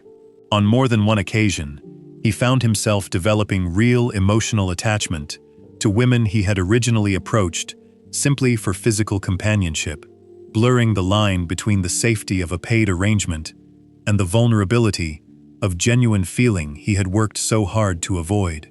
This pattern shows that his desire for real connection had not disappeared, even after everything he had experienced. It had simply gone into hiding, resurfacing in situations where he had convinced himself the stakes were lower than they actually turned out to be. The combination of heavy drinking and reliance on paid companionship created a lifestyle that others around Tyrion often judged harshly, viewing it as proof of poor character or lack of discipline. His father, in particular, expressed open contempt for these habits, viewing them as an embarrassment to the family name and further evidence that Tyrion lacked the qualities Tywin valued most in a Lannister heir. This judgment ignored the deeper reasons behind Tyrion's behavior entirely, treating the symptoms of his pain as simple moral failure, rather than recognizing them as a response to years of rejection, blame, and betrayal that had never been given the chance to heal properly. Tyrion himself seemed at least partially aware of this dynamic, often speaking openly and without shame about his drinking and his time spent among prostitutes. Rather than hiding these habits, he frequently discussed them directly, sometimes even joking about them in the same self-deprecating style he used to address his physical appearance. This openness served a similar protective purpose to his humor about his dwarfism. By acknowledging his own excess before anyone else could criticize it, he removed some of the power others might have used to shame him over these habits. At the same time, this openness may have also reflected a kind of quiet honesty with himself, an acknowledgement that these patterns existed even if he rarely examined the deeper reasons behind them out loud. The years following his years serving as acting Hand of the King brought this pattern into sharper focus. Having faced constant danger, political betrayal, and a serious injury during his time managing the defense of King's Landing, Tyrion continued to rely heavily on both alcohol and paid companionship as ways of managing the stress and disappointment that followed. Rather than receiving support or recognition for the sacrifices he had made, he found himself once again pushed to the margins of power, his contributions minimized by those closest to him. In response, his reliance on these coping mechanisms only deepened, following a common pattern where increased life stress leads directly to increased reliance on numbing behaviors. This pattern reached its most severe point following the collapse of his relationship with his father and the violent events that followed shortly afterward. After learning the truth about what had really happened to Tysha so many years earlier, and after facing his father directly with that knowledge, Tyrion's life changed dramatically and permanently. The details of exactly what happened next belong to a later part of his story. But the emotional aftermath of that period pushed his drinking and his reliance on excess to a level far beyond anything he had experienced before. Fleeing across the sea into unfamiliar territory, carrying grief, guilt, and rage in equal measure, Tyrion entered a period where his drinking became almost constant, a near total retreat from the sharp, calculating mind that had defined him throughout his earlier life. During this period, those who encountered Tyrion often noted just how far he seemed to have fallen from the clever, controlled man he had once been. His wit remained present in flashes, but it was frequently dulled by near-constant drunkenness. His judgment, once sharp enough to help save an entire city from destruction, grew unreliable, clouded by the sheer volume of wine he consumed on a daily basis. This period represents the clearest example in his entire life of coping mechanisms shifting from something manageable into something closer to genuine crisis, a slow-motion collapse driven by grief, guilt, and the accumulated weight of every rejection and betrayal he had carried since childhood. This decline did not happen without warning signs along the way. Throughout his life, Tyrion had shown a consistent pattern of increasing his drinking, specifically during periods of intense emotional pain, a pattern that had been visible since his early years at Casterly Rock and had only grown more pronounced with each new wound life delivered to him. What made this later period different was the sheer scale of pain he was managing all at once: grief over a shattered family, guilt over violent actions he had taken, and the total loss of the identity and position he had spent his entire life fighting to build. Faced with all of this simultaneously, his usual coping mechanisms stopped functioning as effective management tools, and instead became a kind of slow, ongoing surrender to despair. It is worth pausing to consider why alcohol, and paid companionship, specifically, became Tyrion's primary methods of coping rather than other possible responses to his pain. Both options shared an important quality that likely made them especially appealing to someone with his particular history. Both offered immediate, reliable relief without requiring vulnerability or trust in another person's genuine care. Wine dulled pain directly, without needing anyone else's involvement or approval. Paid companionship offered physical closeness and temporary connection, without the risk of emotional betrayal that had already cost him so dearly once before. In a life defined by unreliable love and unpredictable cruelty from the people who should have protected him most, these two coping methods offered something rare and valuable, a kind of relief that did not depend on anyone else choosing to give it freely. This understanding does not excuse the real consequences these habits caused throughout Tyrion's life, both to himself and to those around him. His drinking at times clouded his judgment during moments when clear thinking mattered enormously, contributing to mistakes that carried real and sometimes severe consequences. His reliance on paid companionship, while protective in some ways, also kept him from pursuing the kind of stable, trusting relationships that might have eventually helped him heal some of his deeper wounds rather than simply managing them temporarily. Coping mechanisms, even understandable ones rooted in real pain, still carry costs, and Tyrion's life reflects both the relief these habits provided and the price he paid for relying on them so heavily and for so long. What makes this pattern particularly worth examining is how clearly it traces back to specific, identifiable wounds rather than existing as some vague or unexplainable character flaw. Tyrion did not simply enjoy excess for its own sake, without reason or history behind it. His drinking intensified specifically during periods connected to rejection, danger, and grief. His reliance on paid companionship developed directly out of the destruction of the one genuine romantic relationship he had ever experienced. Neither habit existed in isolation from the deeper story of his life.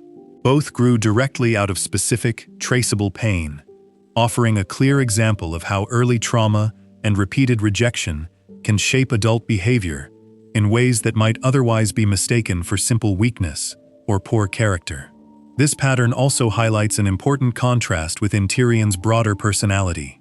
The same man capable of devising a wildfire strategy that saved an entire city, capable of navigating complex political negotiations, and capable of building genuine loyalty among those who worked closely with him, also struggled consistently to manage his own internal pain without turning to numbing behaviors. Intelligence and coping ability do not always move together in the same person. Tyrion possessed enormous mental sharpness when it came to solving external problems, yet struggled deeply with managing his own internal emotional world, relying on temporary relief rather than working through the source of his pain directly. This gap between his outward competence and his inner struggles reflects a common pattern seen in many people who present a highly capable, controlled exterior while privately carrying wounds that never receive the same careful attention they give to problems outside themselves. Before we move on, if you're enjoying this analysis, please consider subscribing. It helps the channel tremendously. As Tyrion's story moved forward, this pattern of numbing pain rather than facing it directly would eventually collide with something unexpected, a capacity for genuine compassion that somehow survived underneath all the excess and self-protection. Despite everything he used to numb his own suffering, he never fully lost the ability to recognize pain in others. And in certain relationships, that recognition would grow into something far more meaningful than anything wine or paid companionship could ever offer him. Section 7. Empathy, born from pain. Suffering does not always turn a person bitter. In some cases, the very pain a person carries becomes the reason they recognize and respond to pain in others, long before anyone else in the room even notices it exists. Tyrion Lannister, despite everything his family had done to him and everything he had lost through betrayal and rejection, developed one of the most consistent and genuine capacities for compassion found anywhere in his story. This section looks at where that compassion came from, who it was directed toward, and what it reveals about how deep suffering can sometimes produce something far more valuable than simple self-protection. One of the clearest early examples of this compassion appeared during Tyrion's visit to Winterfell, the ancestral home of House Stark. During this visit, a young boy named Bran Stark suffered a terrible fall that left him unable to use his legs. Where much of the household focused on grief and uncertainty about Bran's future, Tyrion offered something practical and specific. He designed plans for a special saddle that would allow Bran to ride a horse despite his injury, giving the boy a chance at a version of the freedom and normal life that his condition seemed to have taken away entirely. This gesture came without any expectation of reward or recognition. Tyrion received a cold reception from Bran's older brother during this visit, given the tension surrounding the Lannister family at the time, yet he offered his help regardless, driven by something that went beyond simple diplomacy or personal gain. Tyrion's own explanation for this kindness reveals a great deal about how his personal history shaped his sense of empathy. He described feeling a particular closeness to people the world considered broken, damaged, or unworthy of full acceptance, a group he counted himself among without hesitation. Having spent his entire life labeled as something less than whole because of his body, Tyrion understood, on a deep, personal level, what it felt like to be looked at with pity or disgust, rather than respect. Rather than allowing this experience to make him indifferent to the suffering of others, it seemed to sharpen his ability to recognize that same suffering when he saw it reflected in someone else's circumstances, regardless of whether that person belonged to a family aligned with his own or not. This same pattern of empathy extended to his relationship with Jon Snow, a young man raised at Winterfell as the acknowledged but unclaimed son of Lord Eddard Stark. In the world Tyrion lived in, being born outside of marriage carried enormous social stigma, marking a person as lesser, regardless of their personal qualities or abilities. Rather than treating Jon with the same dismissiveness many others showed him because of his birth, Tyrion approached him with genuine understanding, recognizing the parallel between Jon's situation and his own experience of being judged unfairly for circumstances entirely outside his control. Tyrion encouraged Jon to accept the truth of his own situation, honestly, rather than hiding from it or feeling shame over something he had no power to change. Advice that reflected the very same lesson Tyrion had spent years learning about his own body and birth. The depth of this connection mattered, because Tyrion was not simply offering generic sympathy from a place of comfort and safety. He understood exactly what it felt like to walk into a room and immediately be judged as lesser before saying a single word. This understanding gave his advice and his kindness toward Jon a weight and authenticity that someone without similar experience could not have offered nearly as convincingly. He was not lecturing Jon from a position of untouched privilege. He was speaking as someone who had lived through a similar kind of social rejection and had found ways, however imperfect, to keep moving forward despite it.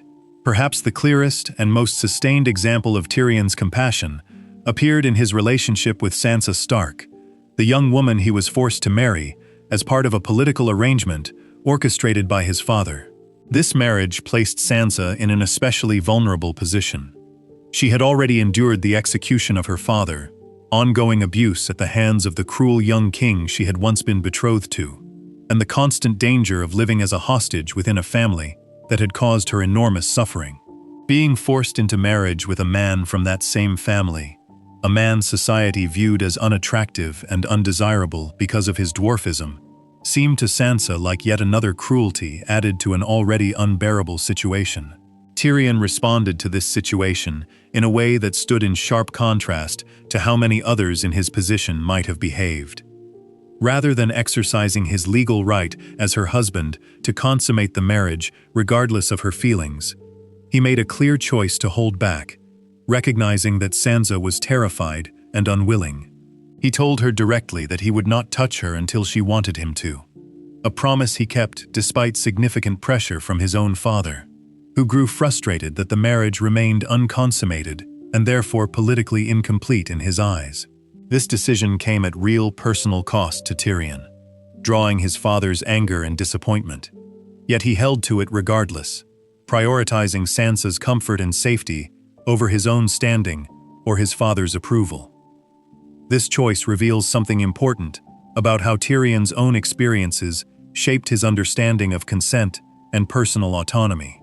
Having witnessed firsthand what it looked like when someone with power used that power to violate another person against their will, through the destruction of his own marriage to Tysha years earlier, Tyrion seemed determined not to become the kind of person who repeated that same pattern of harm, even when doing so would have been easy, socially acceptable, and expected of him. Where his own father had shown no hesitation in using his power to cause devastating harm to someone vulnerable, Tyrion consciously chose a different path when placed in a position of similar power over another person. Beyond simply refraining from forcing the physical side of the marriage, Tyrion made efforts to look out for Sansa's well-being in other ways as well.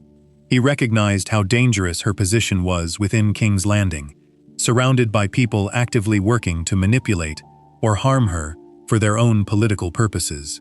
While he could not undo the larger forces working against her, he treated her with a level of basic decency and respect that stood in sharp contrast to how many others in the Lannister family and the wider court treated her during this period. Sansa herself later acknowledged this difference clearly, noting that Tyrion had never been like the rest of his family in how he treated her, remembering specifically that he had shown her genuine kindness during one of the most frightening periods of her life. This pattern of compassion becomes especially meaningful when considered alongside everything covered in earlier sections of Tyrion's story. Here was a man shaped by rejection from his own father, cruelty from his own sister, the devastating loss of his first love, and years of being judged and dismissed because of his body. Rather than allowing all of this pain to harden him completely, or teach him that cruelty was simply how power worked in the world, Tyrion consistently chose a different response when he encountered vulnerability in others. He extended kindness to a paralyzed boy who could not repay him. He offered understanding to a young man shamed for circumstances of his birth. He protected a frightened young woman when he held every legal and social right to do otherwise. This consistency across multiple relationships suggests that Tyrion's compassion was not simply a passing mood or an isolated exception in his behavior. It reflected a genuine, deeply held value that had grown directly out of his own suffering rather than despite it.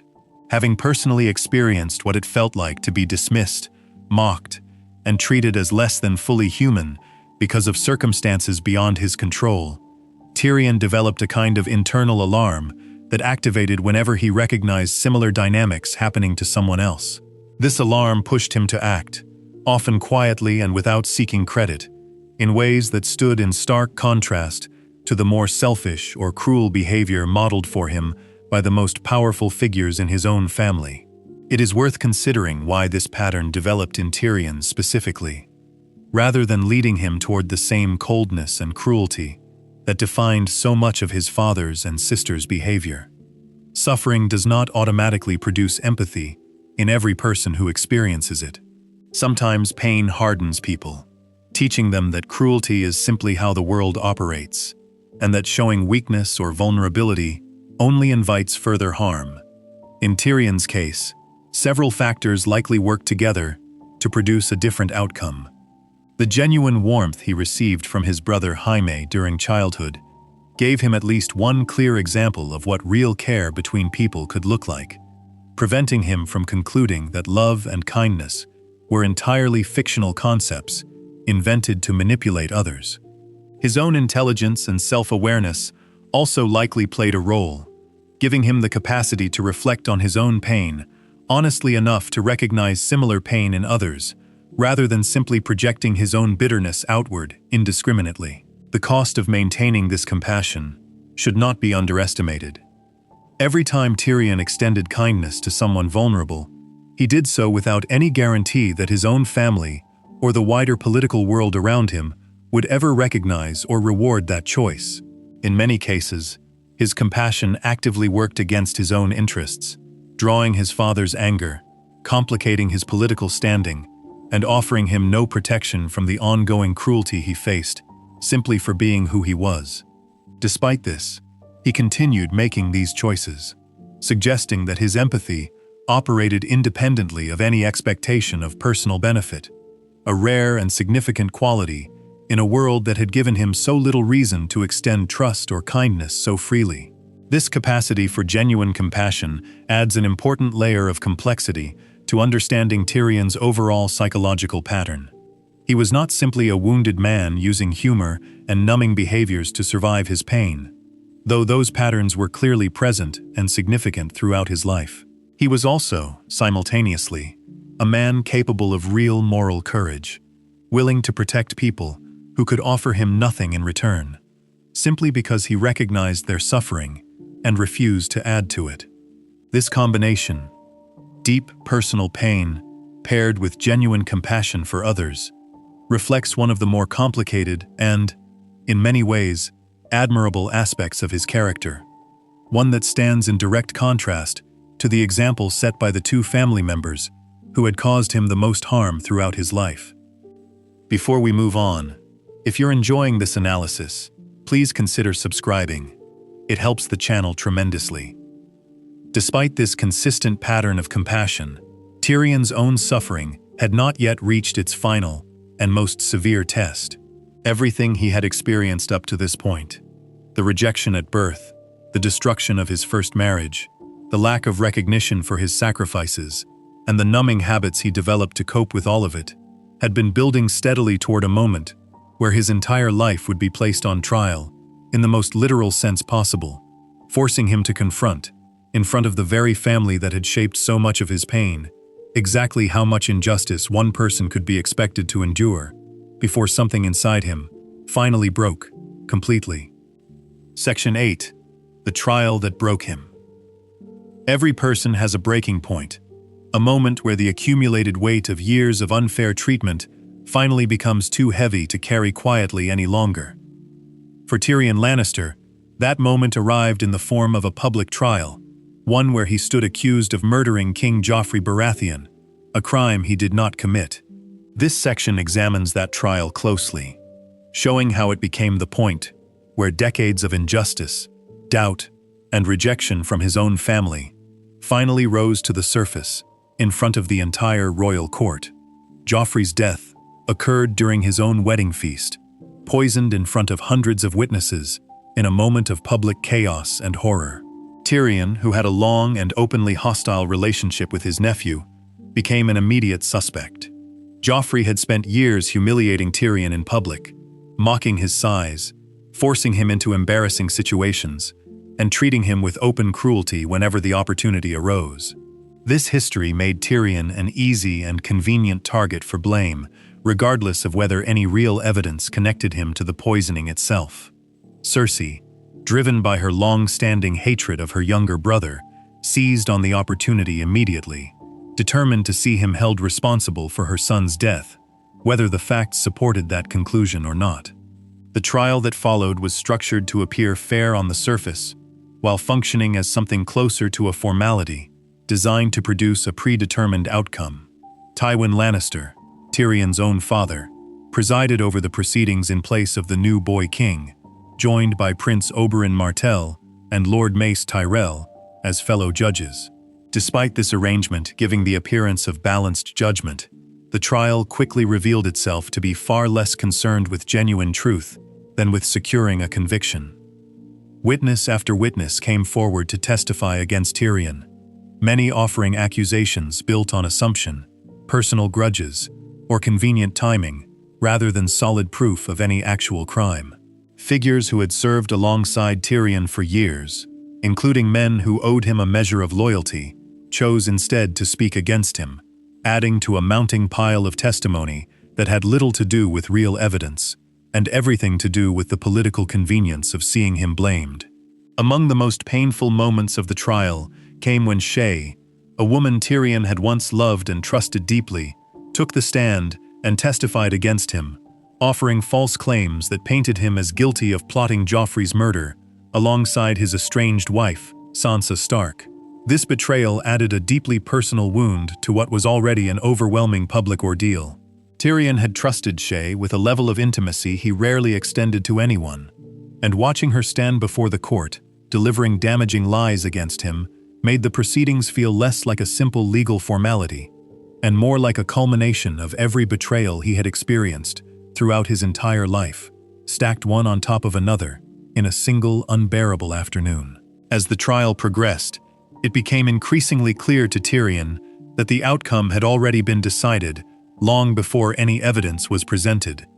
His father, rather than defending him or pushing for a fair examination of the facts, appeared far more interested in reaching a resolution that would remove Tyrion from any position of influence within the family, regardless of guilt or innocence. At one point, an arrangement was floated that would have spared Tyrion's life in exchange for him giving up his claims and joining the Night's Watch, a solution that focused entirely on managing the political inconvenience of the situation, rather than on establishing the truth of what had actually happened to Joffrey. This is the moment where years of accumulated pain finally reached their limit.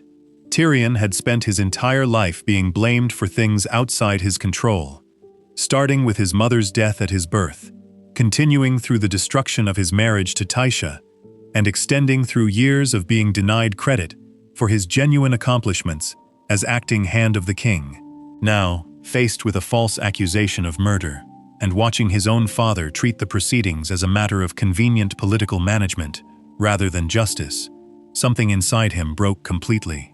Rather than accepting the arrangement being offered to him, an arrangement that would have spared his life while permanently confirming his guilt in the eyes of the realm, Tyrion made a decision that surprised everyone in the room. He refused to accept the quiet resolution being pushed on him. Instead, he demanded a trial by combat, a method of settling the matter through direct physical contest rather than continued testimony he knew was rigged against him from the start. This decision reflected more than simple legal strategy.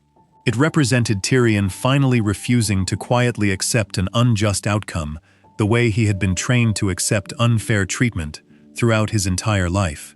For the first time in a very public and consequential way, he chose to fight back openly rather than absorb the injustice silently, even knowing that a trial by combat carried enormous risk and offered no guarantee of survival. Finding someone willing to fight on his behalf proved difficult. His brother Jaime, who might otherwise have stepped forward, could no longer fight at the same level after losing the use of his sword hand earlier in the war. Other men who might have been willing to serve as his champion under different circumstances refused, unwilling to face the champion Cersei had already selected to fight on behalf of the crown, a man known for his overwhelming size and brutal strength in combat. For a period, it seemed as though Tyrion might be forced into this contest, with no one willing to stand in his place, leaving him facing near certain death. At this point, Prince Oberyn Martell stepped forward to volunteer as Tyrion's champion, motivated by his own long-standing desire for justice against the very man Cersei had chosen to represent her side of the contest. Oberyn carried decades of grief and rage over the deaths of his sister and her children during an earlier period of violence in the capital, deaths he believed had been carried out by the same man now serving as Cersei's champion. Fighting on Tyrion's behalf offered Oberyn a chance to finally confront the man responsible for that earlier tragedy, giving the trial by combat a significance that reached far beyond Tyrion's own situation alone. The combat itself proved brutal and ultimately devastating for Tyrion's chances of survival. Oberyn fought skillfully, using speed and a long-reaching spear to gain an advantage over his heavily armored opponent, eventually wounding him severely and forcing a confession regarding the earlier deaths of Oberyn's sister and her children. For a brief moment, it appeared that justice, in more ways than one, might finally be served. This moment did not last. In a sudden and horrifying turn, Oberyn's opponent, despite his injuries, managed to overpower him, delivering a fatal blow that ended the fight in the crown's favor rather than Tyrion's. With his champion dead, Tyrion was declared guilty by the outcome of the combat, and sentenced to death. The psychological weight of this outcome cannot be overstated. Tyrion had taken the rare and difficult step of refusing to quietly accept an unjust punishment, choosing instead to fight for his own innocence in the most direct way available to him. That decision, born out of years of accumulated injustice, finally reaching their breaking point, ended in the worst possible outcome, confirming in the eyes of the court and the wider realm that he was guilty of a crime he had never actually committed. Rather than finally receiving the fair treatment he had spent his entire life hoping for, he instead received official confirmation of exactly the kind of unjust blame that had followed him since the moment of his birth. Before we move on, if you're enjoying this analysis, please consider subscribing. It helps the channel tremendously. What happened next would not stay confined to the walls of a courtroom or the outcome of a single combat. Awaiting execution, stripped of any remaining hope that the system meant to judge him fairly would ever actually do so, Tyrion found himself facing the final and most devastating truth of his entire life, one that would push him past any breaking point he had reached before and set into motion violence that would permanently and irreversibly end his relationship with the family that had shaped so much of his suffering. Section 9. Patricide, the final break. From his father, waiting in his cell for an execution that would never actually come, Tyrion Lannister received a visit that would change the entire remaining course of his life. His brother Jaime, driven by guilt and a refusal to let his younger brother die for a crime he did not commit, arranged to help him escape from the dungeons beneath the Red Keep. During this escape, Jaime made a decision that would alter everything Tyrion believed about his own past. He finally told him the full truth about what had happened to Tysha so many years earlier. Jaime revealed that Tysha had never been a paid prostitute hired to give Tyrion his first experience with intimacy, the story their father had constructed and forced Jaime to deliver decades before. She had been exactly what she appeared to be: a young woman who had genuinely fallen in love with Tyrion and married him out of real affection rather than any hidden financial motive. The entire story about a staged encounter had been invented by Tywin, specifically to justify tearing the marriage apart and punishing Tysha for daring to marry above her station.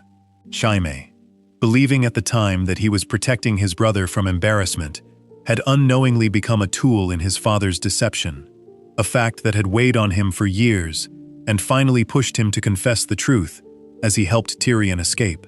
This revelation landed with devastating force. For years, Tyrion had carried the belief that his first experience of real love had been nothing more than an elaborate lie, a belief that had shaped his approach to every relationship that followed, pushing him toward paid companionship rather than genuine intimacy, because he no longer trusted that anyone could love him without some hidden motive. Learning that Tysha's love had been real the entire time meant that Tyrion had spent years grieving something far more painful than he had originally understood. He had not simply lost a brief teenage romance built on false pretenses. He had lost a woman who had genuinely loved him, only to have that love destroyed and stolen away through an act of calculated cruelty carried out entirely by his own father. The full weight of this new understanding did not stay contained to grief alone. It transformed into a different, more dangerous emotion entirely. Rather than continuing on his path toward escape and safety, Tyrion made a decision that would permanently alter the course of his life. He turned away from the route Jaime had arranged for him, and instead made his way toward a place he knew he could find answers about what had actually happened to Tysha after she had been sent away all those years ago. Before confronting his father directly, Tyrion made his way through a hidden passage that led him to his own chambers, where he discovered Shae, the woman who had testified against him during his trial, and whose betrayal had added yet another layer of pain to an already unbearable ordeal. Finding her in his father's bed confirmed a suspicion Tyrion had likely already begun forming, that Shae's testimony against him had not been an isolated betrayal, but part of a deeper connection between her and Tywin that had developed during the period of the trial. Overcome by the combined weight of every betrayal he had experienced that night, Tyrion killed Shae in a moment of overwhelming rage and grief. This act represents one of the darkest and most consequential moments in Tyrion's entire life, one that cannot be separated from the psychological pressure that had been building inside him for years.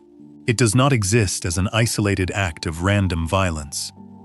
It occurred at the exact moment when the full truth about Tysha's love had just been revealed to him, layered directly on top of discovering another significant betrayal from a woman he had once trusted deeply.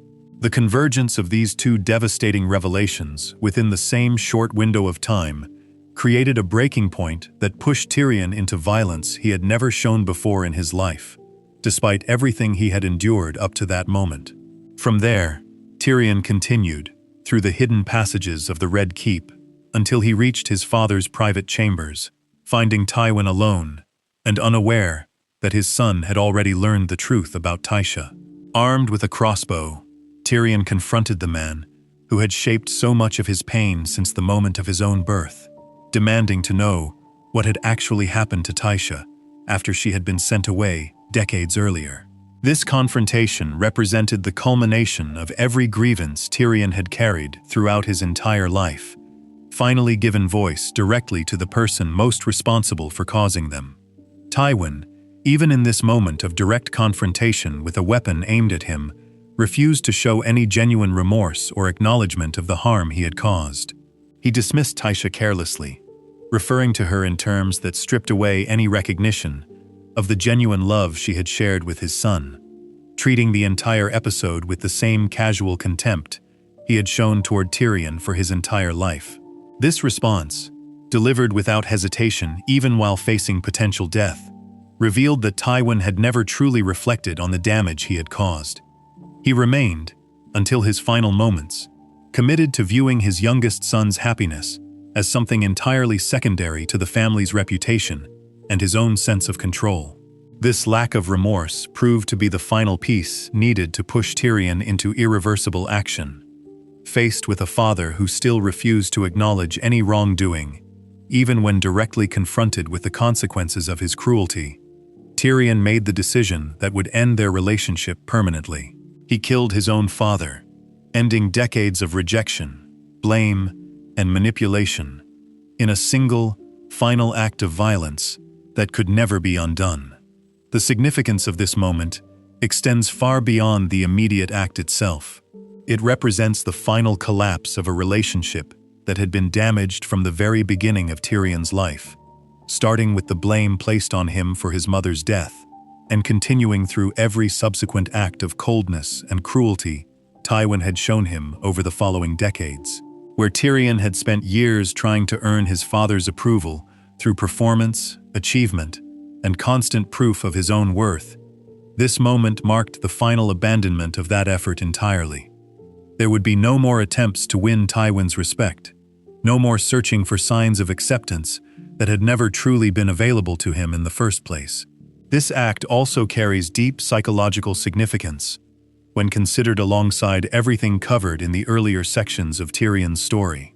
A person does not typically arrive at an act of this magnitude without an enormous accumulation of unresolved pain, building steadily over time. Tyrion's entire life had been shaped by his father's rejection, beginning with blame for a death he did not cause, continuing through the deliberate destruction of his first genuine experience of love, and extending through years of having his real accomplishments minimized or ignored entirely. Each of these wounds, left unaddressed and unresolved for years, contributed to a growing pressure that finally reached its breaking point in that single, devastating confrontation. It is important to recognize that this moment did not emerge from nowhere, nor did it reflect some sudden, unexplainable shift in Tyrion's character. It represented the logical, if tragic, conclusion of a lifetime spent absorbing injustice without ever receiving genuine acknowledgement or repair from the person most responsible for causing it. Many people who experience prolonged, unaddressed trauma at the hands of a parent eventually reach some kind of breaking point, though very few reach one with such immediate and permanent consequences. Tyrion's case stands as an extreme example of what can happen when decades of accumulated pain finally meet a moment where the person causing that pain refuses, even under direct confrontation, to show any genuine remorse or change in behavior. The aftermath of this act left Tyrion in an entirely new and uncertain position.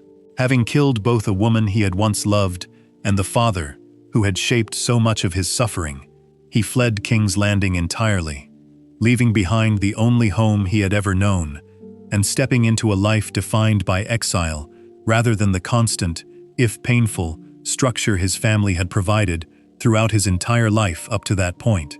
This marked a complete and total break from everything that had defined his existence until that moment.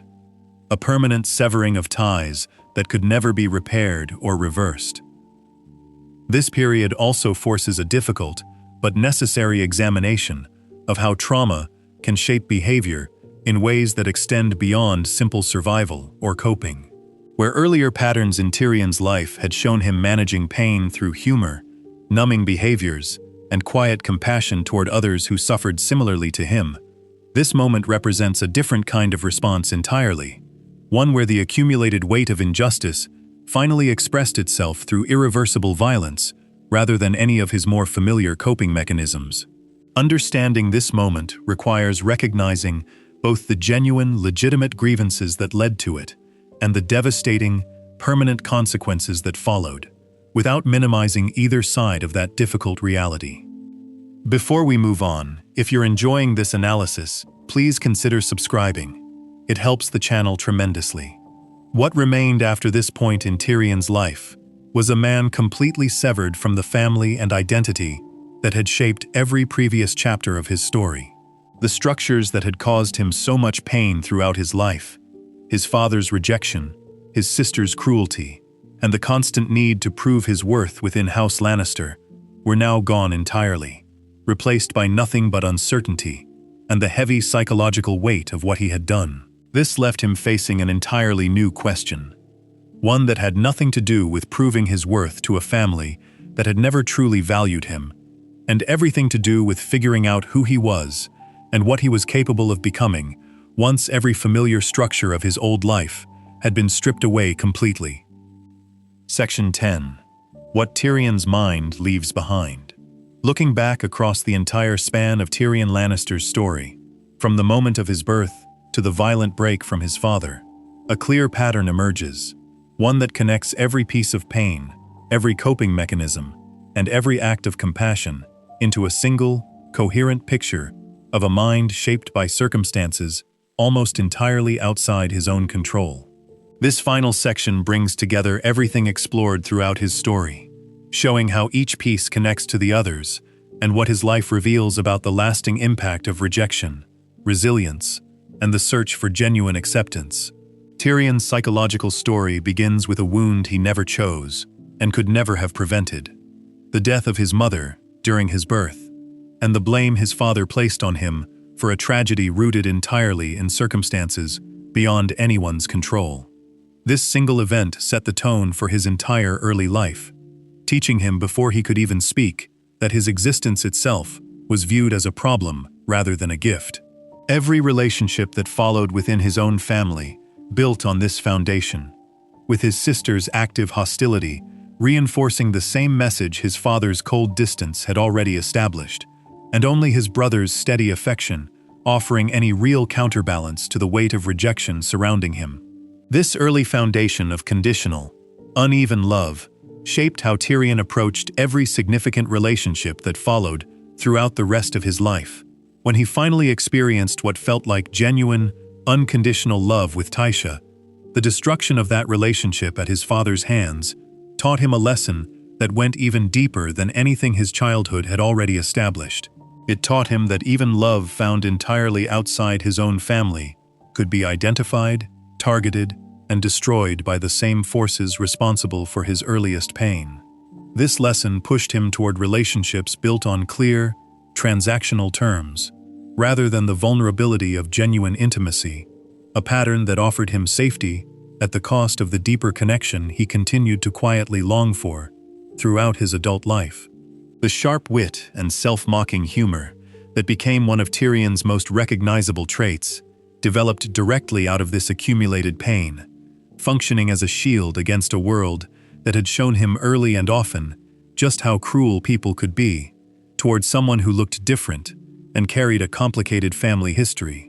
By controlling the narrative around his own flaws, before anyone else could use them against him, Tyrion found a way to move through hostile social environments without being as easily wounded by the insults that would otherwise have surrounded him constantly.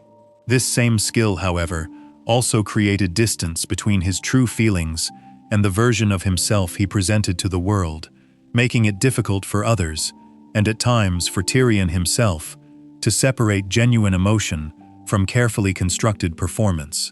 His experience serving as acting Hand of the King revealed a different but closely related pattern, one built around the exhausting need to constantly prove his competence in a world that judged him unfairly before he ever had the chance to demonstrate his abilities. Despite genuine life-risking accomplishments during the defense of King's Landing, Tyrion found himself denied the recognition and respect that should have followed such clear success. This experience reinforced a lesson he had already learned many times before: that fair treatment and genuine acknowledgement were not guaranteed to him, no matter how much he achieved, deepening the sense of isolation that had followed him since childhood, even as he proved his value again and again through concrete action. Faced with this accumulation of unresolved pain, Tyrion turned toward alcohol and paid companionship as his primary methods of coping, tools that offered temporary relief without requiring the vulnerability that had already cost him so dearly once before. These habits, while understandable given everything he had experienced, carried real costs throughout his life, clouding his judgment at times and keeping him from pursuing the kind of stable, trusting relationships that might have eventually helped him address his deeper wounds directly, rather than simply managing them temporarily. This pattern reveals an important truth about how unresolved trauma often gets expressed, not always through obvious breakdowns, but through quieter, more sustained habits that offer relief without ever addressing the root cause of the pain driving them. Despite everything working against him, Tyrion never fully lost his capacity for genuine compassion toward others who suffered in ways similar to his own experience. His kindness toward a paralyzed young boy who could not repay him, his understanding toward a young man shamed for the circumstances of his birth, and his protection of a frightened young woman placed in a position of vulnerability under his power, all reveal a consistent pattern of empathy that grew directly out of his own suffering rather than despite it. This capacity for compassion stands as one of the most significant and admirable aspects of his character, showing that deep pain does not have to produce only bitterness or cruelty in return. Sometimes it can produce a deeper understanding of what other vulnerable people need, along with a genuine willingness to offer that support, even when doing so comes at real personal cost. The trial that placed his life on the line for a crime he did not commit represented the point where decades of accumulated injustice finally reached their breaking point. Rather than continuing to quietly accept unfair treatment the way he had been trained to do throughout his entire life, Tyrion chose to fight back openly, demanding a trial by combat rather than accepting a resolution built on convenience rather than truth. Though this decision ended in devastating loss rather than vindication, it marked an important shift in how Tyrion related to the injustice that had defined so much of his life, a refusal to simply absorb unfair treatment without at least attempting to resist it directly. The revelation about Tysha's genuine love, delivered just before the final and most consequential act of his story, brought together every thread of pain that had been building throughout his entire life into a single, unbearable moment. Learning that his first true experience of love had been real, only to have that knowledge arrive at the exact moment he most needed comfort, rather than further grief, pushed Tyrion past any limit he had reached before. The violence that followed, first against a woman whose betrayal added to his pain, and then against the father who had caused so much of his suffering throughout his entire life, represents the tragic culmination of a lifetime spent absorbing injustice without ever receiving genuine acknowledgement or repair from the people most responsible for causing it. Taken together, these events paint a picture of a man shaped almost entirely by forces outside his own control. Tyrion did not choose the circumstances of his birth. He did not choose his father's coldness or his sister's cruelty. He did not choose to have his first genuine experience of love destroyed through calculated cruelty, nor did he choose to have his real accomplishments minimized or ignored by the very people who should have recognized them fairly. Each of these events built upon the ones before it, creating a cumulative weight that shaped every subsequent choice he made, from his reliance on humor and numbing behaviors to his surprising capacity for compassion toward others facing similar rejection. This pattern offers an important lesson about how early experiences shape the entire trajectory of a person's life. Even when that person possesses genuine intelligence, wit, and moral character capable of producing real good in the lives of others. Tyrion's story shows that resilience and pain are not opposites that cancel each other out, but forces that can exist simultaneously within the same person, shaping different aspects of behavior in different situations. He could be genuinely kind to a paralyzed child while also numbing his own pain through excessive drinking. He could offer real protection to a vulnerable young woman while still struggling to trust anyone, with his own vulnerability in return. These contradictions do not represent weakness or inconsistency. They represent the complicated, often messy reality of how real people manage real trauma, finding pockets of genuine goodness, even while carrying wounds that never fully healed. Tyrion's story also raises important questions about the long-term impact of childhood rejection and how difficult it can be to overcome patterns established so early in life, even for someone with every intellectual advantage available to him. Despite his sharp mind and his genuine capacity for insight into the emotions and motivations of others, Tyrion struggled throughout his entire life to fully trust that he was worthy of unconditional love and acceptance. This struggle followed him from his earliest childhood memories, all the way through his final, devastating break with his father, showing just how deeply early rejection can embed itself into a person's understanding of their own worth, resistant even to significant intelligence, achievement, or moments of genuine connection along the way. In the end, Tyrion Lannister's psychological story stands as a detailed portrait of how a person can be shaped by rejection at every stage of life, and how that rejection can produce both damaging coping mechanisms and genuine, hard-won compassion in equal measure. His intelligence became both a weapon of self-protection and a genuine tool for helping others. His humor became both a shield against cruelty and a barrier that sometimes kept real connection at arm's length. His capacity for empathy, forged directly out of his own suffering, gave him the ability to recognize and respond to pain in others that many people with easier lives might have missed entirely. Every piece of who he became traces back to the same origin point: a birth that was never his fault, followed by a lifetime spent trying to prove his worth to people who had already decided, long before he had any chance to show them otherwise, that he did not deserve their love. If you enjoyed this video, make sure to subscribe, and I'll see you in the next one.